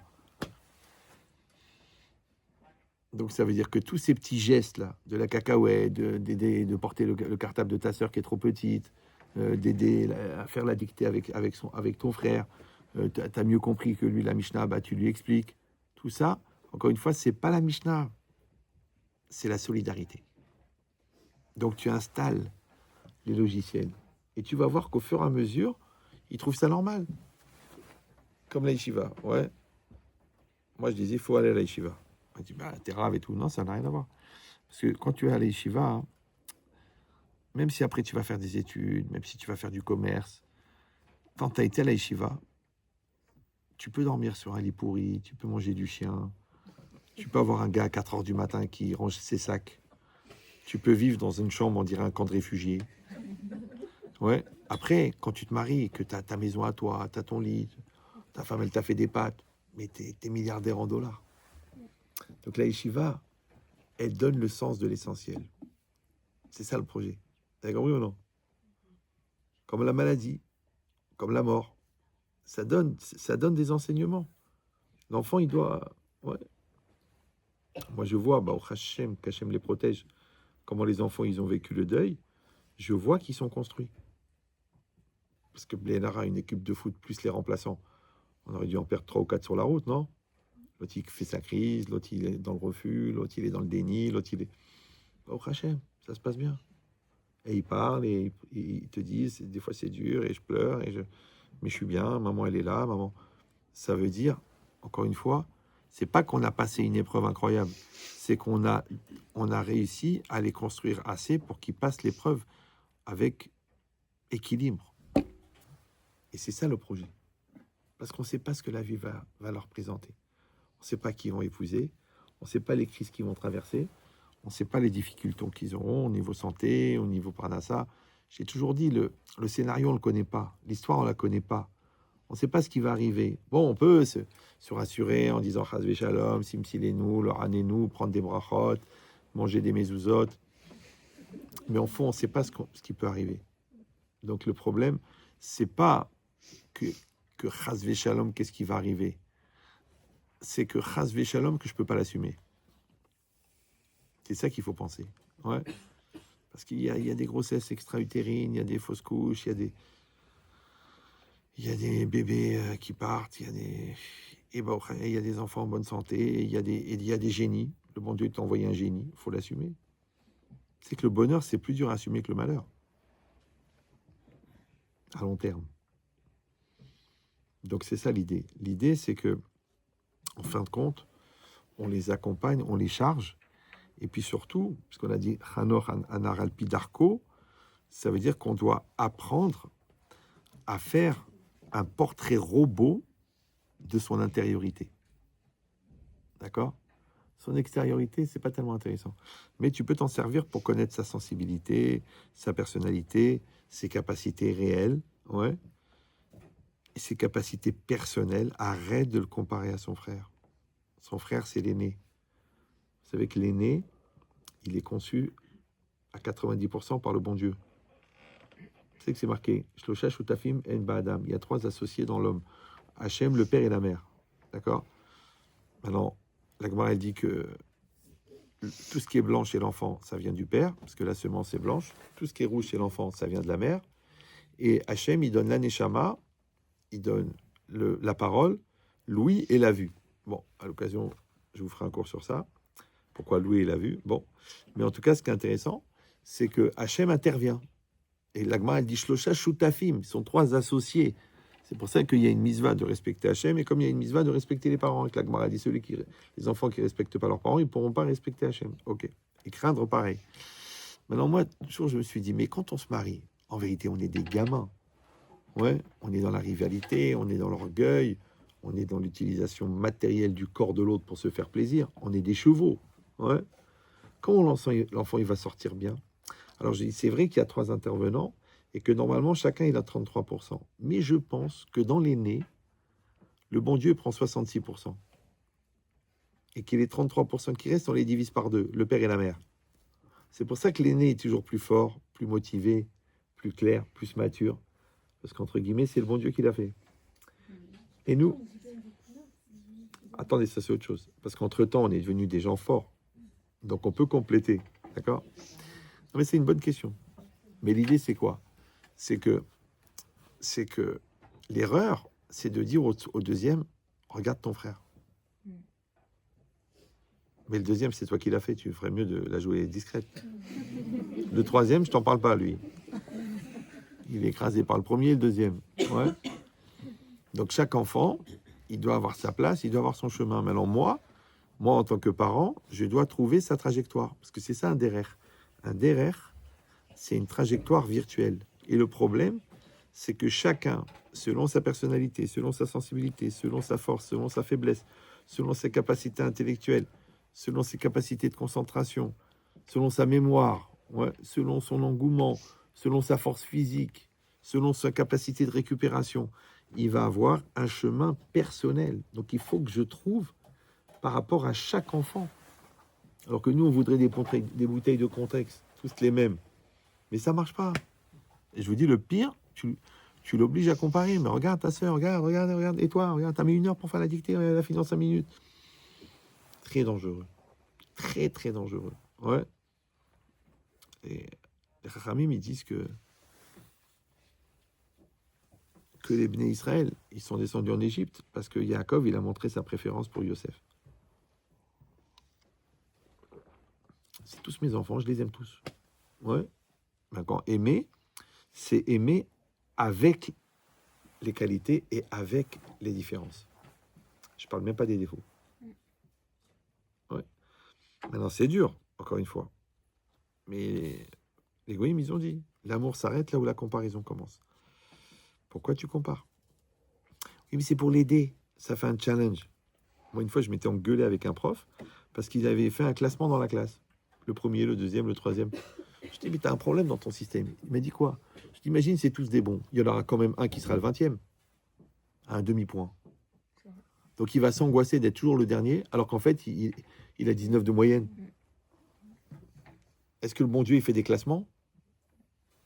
Est-ce que l'élève dans le Sefer Torah, il y a des plus hautes et des plus basses? Tous pareil. Ve'afta l'eracha kamocha, tu aimeras ton prochain. Tu dis, non, non, non, que les religieux, que les gens intelligents, que les gens sympathiques, que les minces, pas les gros. Il n'a pas écrit ça. Ouais. Donc là, vous avez compris maintenant que dans cette logique-là, où j'ai vu le chemin, le derrière de l'enfant, d'Arco, et que moi je l'accompagne dans son chemin, je l'encourage dans son chemin. Ouais, parce qu'il est plus, celui-là il est plus artiste, et celui-là il est plus concentré, et celui-là il est plus vendeur, et celui-là il est plus lecture, et celui-là il est plus manuel. Accompagne-le. Non, tu dis non. Je vais le formater, je vais le tailler, je vais sculpter. C'est pas bon. Il va être médecin, mais il est malheureux. L'autre, il est Coleman, mais il est sous Exomil. Donc, qu'est-ce que t'as gagné? Tu dis, oui, mais je suis fier quand je le vois passer avec son chapeau. Ok, mais qui c'est qui lui a fait porter le chapeau? Puisqu'il n'est pas heureux. Donc, la logique, c'est ça. C'est que quand on dit Bechol derachecha daeu, dans tous tes chemins, connais-le, connais Hachem, ça veut dire qu'il y a une conscience d'Hachem perpétuelle dans tous les choix que tu fais dans la vie. Or ça aussi, quand l'enfant il voit que toi aussi tu étais comme ça, ouais, tu regardais la cache-route, tu regardais la mezouza, tu regardais est-ce qu'on arrive avant Shabbat, tu vérifies les poches, toujours les enfants, avant de sortir de la maison, je dis vérifiez vos poches. Alors il y en a un petit malin, il m'a dit, mais papa de toute façon c'est le costume de Shabbat, il n'y a jamais rien dedans. Je dis mais qui t'a dit qu'on cherche pour trouver quelque chose? Peut-être qu'on cherche juste pour appliquer une halakha qu'il faut chercher.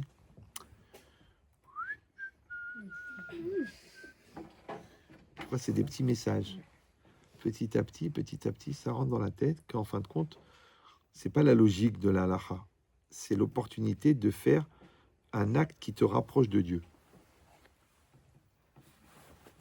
Après, il dit, oui, mais je fais pas le berkat, je vais pas manger. Mais il veut, t'as pas compris, il veut faire le berkat. L'autre, il dit, oui, mais c'est long. Non, lui, il veut faire le berkat. Donc, il veut manger du pain. Alors que l'autre, il veut pas faire le berkat. Donc, il va manger des crackers. Mais j'ai mal au ventre, ça fait mal au ventre. Oui, mais j'ai pas envie de faire le berkat. Mais qui n'a pas envie? Toi, t'es un Ben Israël. Il y a des gens qui sont morts, qui ont fait le goulag parce qu'ils étaient chômeurs Shabbat. Ouais. Et toi, tu peux faire le berkat. Il y en a qui étaient à Auschwitz. Ouais. Il y en a qui étaient là, des gens qui étaient des hatoufim, là, les otages. Vous avez encore dit cette histoire du gars qui mettait les tefilines tous les jours avec une ficelle? Moi, je suis sûr qu'il a accompli la mitzvah de tefilin, mais sans tefilin. Et l'autre, il met les tefilin tous les jours, mais en regardant ses emails. Je suis sûr qu'il n'a pas mis les tefilin. Pourtant, il les a mis. Hein. Lui, il va aller au Lamaba de Google, lui. Ou de Gmail. Parce que Gmail de tout. Ouais. Donc, on a compris que quand on a compris ce chemin et qu'on va accompagner l'enfant, alors déjà, pour y arriver, déjà, il faut se connaître soi-même. C'est que le travail que je fais sur moi des midotes, ouais, il dure toute la vie. C'est pas genre après le shidour, j'arrête de travailler les midotes. Toute ta vie, tu travailles sur toi. Deuxièmement, on a dit en observant les comportements, les réactions. Parce qu'il s'agit de fabriquer un portrait robot de son intériorité de l'enfant. Ouais. Et a priori, si on est analytique, eh ben on observe les comportements, on essaie de les analyser. Si on est intuitif, on ressent. Ouais, là, il est bien, il n'est pas bien, il a compris, il n'a pas compris. Je vois dans ses yeux, je vois. Normalement, on doit avoir les deux. Après, il faut s'engager à l'accompagner et non pas à le fabriquer. Ouais, c'est pas un produit fini, c'est un produit en évolution. Ensuite, quatrièmement, il faut lui faire confiance. Je sais ce que vous dites, oui, mais il est petit, et puis il n'est pas forcément bien, il n'est pas... Alors, il faut savoir une chose, que la capacité à faire confiance à un enfant, elle dépend de la capacité à se faire confiance à soi-même. Donc, il faut bien approfondir l'auto-analyse. Cinquièmement, je ne sais plus, il faut s'adapter à son rythme. Chaque enfant, il a un rythme et chaque enfant, il a des strates différents. Donc on a dit déjà ne pas comparer. Et deuxièmement, de calculer la taille de... Vous savez qu'il y a un chidouche extraordinaire en architecture, c'est la taille de la marche. Vous savez ça? Quand vous montez, vous avez déjà monté les escaliers, non? Voilà. L'escalier, c'est un phénomène. Un jour, il y avait une falaise. Et un gars, il a dit, attends, c'est balèze. Il a dit, non, c'est falaise. Ah ouais. Il a dit, mais comment on va arriver là-haut? Il a dit, la falaise, c'est une marche qui fait 30 mètres de haut. Alors l'architecte, il est venu, il dit, tu sais quoi? On va faire des marches qui font 17 cm. Ils ont calculé que c'est exactement ce qu'il faut pour pouvoir monter. Parce que tu fais des marches de 50 cm, 40 cm comme dans les stades, tu vas mourir au bout d'un moment. Ouais, tu les fais trop basses, bah, c'est la Belgique, le plat pays. Donc il faut 17. Maintenant, quand tu montes une marche, il y a un côté raide qui t'oblige à faire un effort et il y a un côté plat pour te récompenser de l'effort fourni, qui t'engage à un autre effort, qui t'engage à un autre résultat. L'enfant, ça s'appelle une démarche. Ouais, pas comme l'autre, il a voulu dire en marche. Bon, lui, parce que c'est dans le ni homme ni femme, c'est compliqué. Bon. Mais en tout cas, de ça, de comprendre que, de montrer à l'enfant qu'il y a des étapes. Ça s'appelle le séquençage. Comme toi, quand on t'a dit 600 000 euros, tu dis mais c'est impossible. On t'a dit 2100 euros pendant 30 ans, tu dis ok. Qu'est-ce qu'on a fait? En fait, tu vas la payer 3 fois la maison avec les intérêts. Mais on a séquencé. D'accord? On va pas dire à un gosse, bon, pendant 17 ans, tu joues au foot, et la veille du 23 mai, de tes 17 ans, tu passes le bac. Il dit, mais non, je peux pas. Donc, il va à l'école tous les jours. C'est du séquençage. Et bien, toute la vie, c'est ça. Maintenant, nous, on est les accompagnateurs de ce séquençage pour que l'enfant, d'étape en étape. Maintenant, vous me dites, oh, je sais, il y a des efforts à fournir. C'est le côté raide. OK. Mais il y a des satisfactions atteintes. C'est le côté plat. Donc maintenant, en fait, il va nourrir sa capacité à faire des efforts avec la conscience des résultats obtenus. C'est-à-dire que lui-même, il va dire, papa, j'arrivais pas à lire un livre de 3 pages et je l'ai fini 400 pages. Ouais, j'étais sûr que j'allais retirer le bac et je l'ai eu facilement. Je me suis angoissé pour rien. Ouais, j'ai voulu absolument aller dans cette école, ils m'ont refusé. Eh ben, j'ai fait comme tu as dit, j'ai écrit une lettre de motivation, j'ai pris un rendez-vous avec le directeur et je me suis battu, j'ai défendu ma cause et je suis rentré. Ouais. Et toi, alors que toi, tu pourrais, en tant que GD, c'est-à-dire en tant que grand donateur, tu pourrais appeler, mais c'est dommage. Parce que plus tu fais de l'assistanat, et moins lui, il développe ses muscles. Parce que si déjà quelqu'un qui reste 6 mois au lit parce qu'il a fait un gros accident, alors les muscles sont atrophiés, il est obligé de faire de la rééducation. Alors quelqu'un qui est resté 22 ans allongé, parce que c'est ses parents qui marchaient pour lui, tu m'étonnes que le jour où il va falloir faire des efforts, il va mourir. C'est trop dur. Donc, c'est ça l'idée. D'accord? C'est d'accompagner dans l'effort, d'accompagner dans la démarche, de toujours reconnaître et récompenser les efforts, toujours. Ouais. Et même peut-être mieux de récompenser les efforts que de récompenser les résultats. C'est que si l'enfant, il a passé 6 heures un dimanche d'été à bosser et qu'il a eu 12, ouais, et qu'il dit, ouais, mais j'ai eu 12. Il dit, moi, mon fils, moi, je te mets 19 pour les 6 heures en plein soleil, en plein été que tu as bossé. L'autre, il a eu 19. Bon, le petit Cohen, lui, il se mouche, c'est des résultats qui sortent, d'accord? Donc, il ne faut pas se comparer. Mais toi, mon fils, pourquoi? Parce qu'Hachem, il faut savoir une chose, il ne récompense pas les résultats, il récompense les efforts. Vous savez pourquoi ou non? Non? Parce que les résultats, c'est lui qui les fait. Qu'est-ce que tu veux en plus être récompensé alors que c'est lui qui a fait le résultat? Par contre, l'effort, c'est nous. D'accord? Et enfin, il faut appliquer le principe de la droite. Vous savez qu'en géométrie, une droite, c'est un ensemble de points. Vous êtes au courant? Alors pourquoi on l'appelle la droite? Puisqu'il y a des millions de points. Parce qu'en fait, le point, il est ponctuel, comme le mot l'indique. Point ponctuel. Mais la droite, elle est générale. Donc c'est quoi une droite? C'est que j'ai réussi à relativiser le point dans la globalité de la droite. Ça va? Donc, il y a une mauvaise journée. Mais la vie en général, elle est bonne. Aujourd'hui, on s'est pris la tête tous les deux. Mais globalement, notre couple est solide.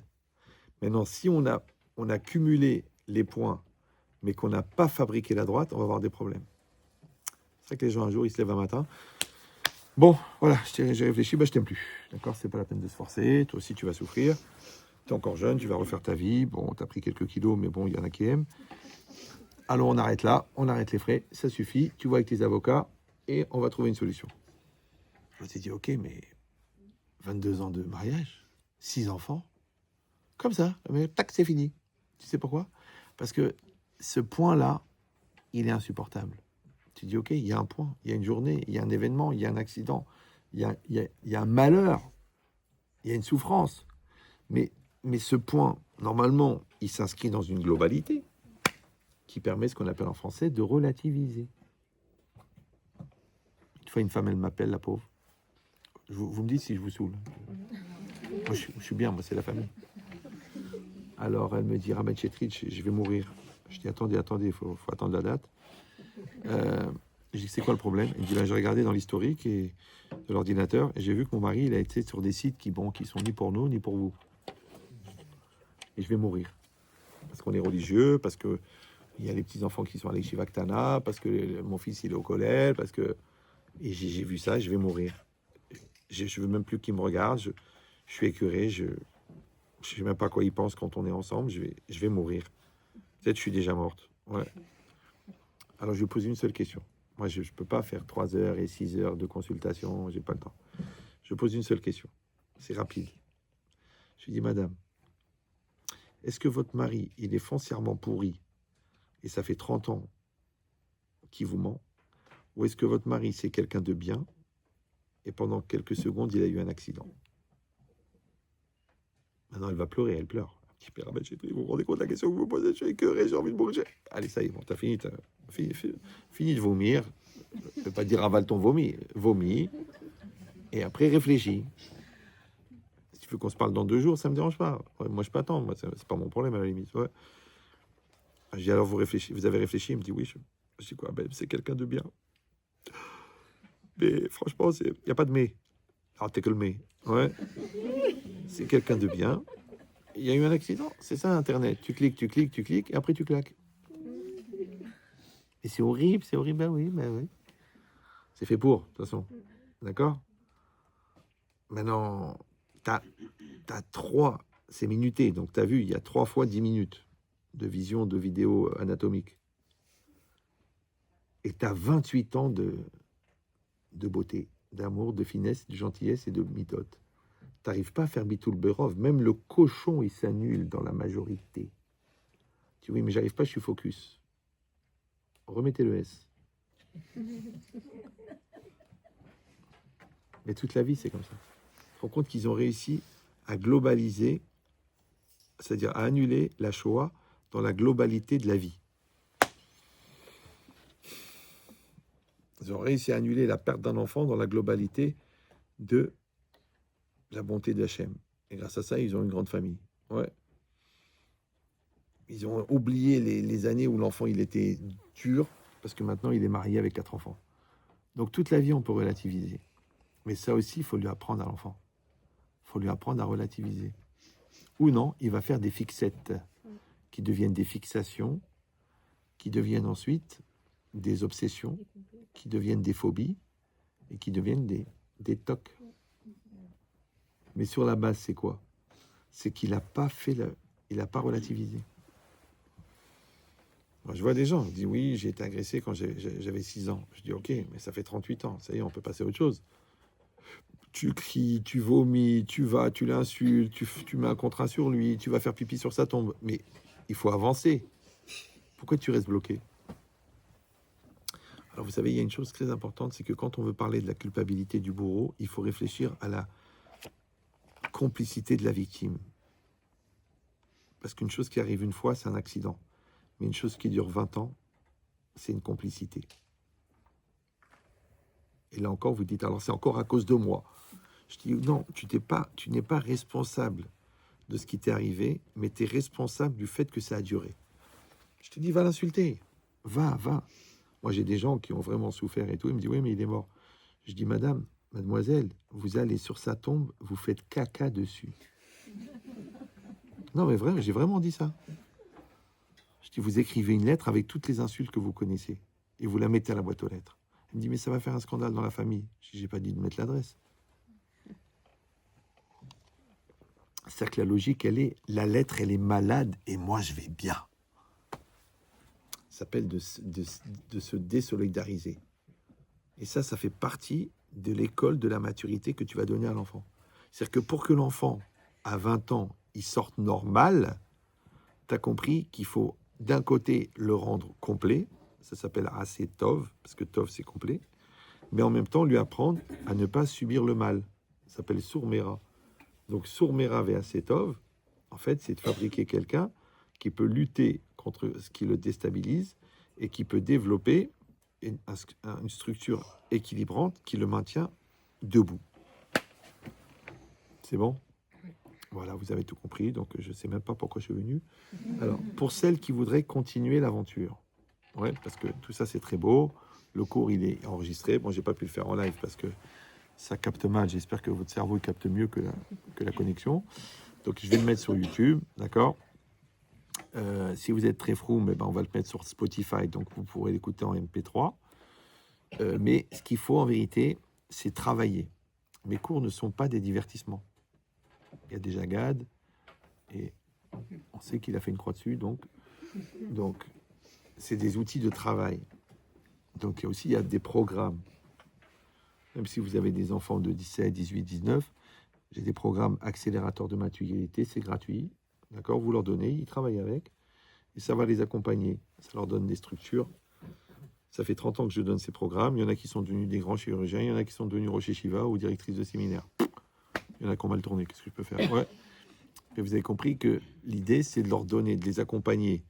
Ok, donc ça existe. Après ça, vous avez aussi les livres. Parce que les gens, ils croient que c'est du commerce. C'est une erreur fatale. Parce que si c'était du commerce, il faudrait les vendre 20 000 euros pièce. Mais bon, déjà qu'à 20 euros, ils réfléchissent. Alors, celui-là, c'est un livre de travail sur soi. D'accord? Il y en a beaucoup parmi vous qui le connaissent. Il y en a beaucoup qui me disent, mais Rav, je l'ai acheté. Je dis, mais c'est pas une mezouza, il faut le lire. D'accord? C'est que j'ai des goïms qui m'envoient en photo leur livre qui est bourré de fluo, de ratures, de trucs, de commentaires. Et des feuilles qui me disent, il est tout neuf. Alors vraiment, je crois que je vais le revendre. Il brille encore. Ouais. Non. Parce que si le livre, il est usé, ça veut dire que vous êtes construit. Ça va? Maintenant, comme le livre, il est très, très dense, d'accord? Il y a beaucoup de choses à l'intérieur. Il y avait une dame, elle était en dépression depuis 10 ans. Bon, elle est tombée sur le livre par hasard. Pendant 1 mois et demi, elle a travaillé 6 heures par jour. Maintenant, comment je l'ai su? Son psy, Goy, il m'a appelé, il m'a dit, je sais pas ce que vous avez fait à ma cliente, mais du coup, je pourrais pas payer la piscine. Il m'a dit, elle est en train de me faire mon analyse à moi. Elle a changé. Alors, je vous dis encore une fois, les outils sont bons, mais il faut travailler. Alors, comme c'est très, très dense, donc, Madame Naomi Adida, que vous connaissez peut-être, qui est coach, donc, elle a fait ce cahier pratique. Ouais, donc qu'est-ce qu'elle a fait? En fait, vous lisez un chapitre, et après, vous faites un peu comme des exercices. Ça veut dire qu'il y a des espaces, il y a des questions. Quand vous répondez aux questions, en fait, c'est comme un peu comme de l'auto-analyse. 1, vous vérifiez que vous avez compris l'enseignement, et 2, surtout, vous apprenez à devenir. Parce que c'est ça l'intérêt, c'est de devenir, c'est pas de... D'ailleurs, il y a des coachs qui s'en servent, ils font des ateliers. Ils me disent, ça vous dérange pas, Raph, si on utilise le cahier pratique pour faire des ateliers? Je dis, bah c'est bien, vous prenez 80 € de l'heure à 40 personnes, et moi, j'attends toujours les royalties. Bon, c'est pas grave. Si je voulais être riche, je serais devenu escroc. Alors, et celui-là, c'est si vous n'avez pas l'occasion de faire 15 ans de collèle, et vu la longueur de vos barbes, j'imagine que ça n'a pas été le cas. Donc, sur les différents noms de Dieu, sur le temps, sur Mida Keneged Mida, sur la providence, c'est très... Celui-là, il touche des sujets plus compliqués, mais je l'ai réécrit 9 fois pour qu'il soit plus clair. Celui-là, c'est des sujets plus simples, d'après moi, mais les gens me disent qu'il est plus compliqué. C'est bizarre. Voilà. Et enfin, comme la Gemara, elle dit que celui qui ramène une personne à la Teshuvah, sa prière est entendue, et que moi, j'en suis à peu près à 30 000. Donc, ceux qui veulent, je peux écrire une bracha à l'intérieur du livre. D'accord? Donc, vous avez bien compris qu'il ne faut pas venir demander une bracha sans le livre. Non, je rigole. Voilà. Donc là, ils sont là à votre disposition. Ils sont tous à 20 €. Recommencez pas à discuter.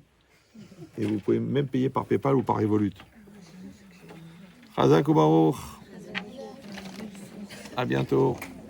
Non, il ne faut pas applaudir. c'est pas un spectacle. Bravo.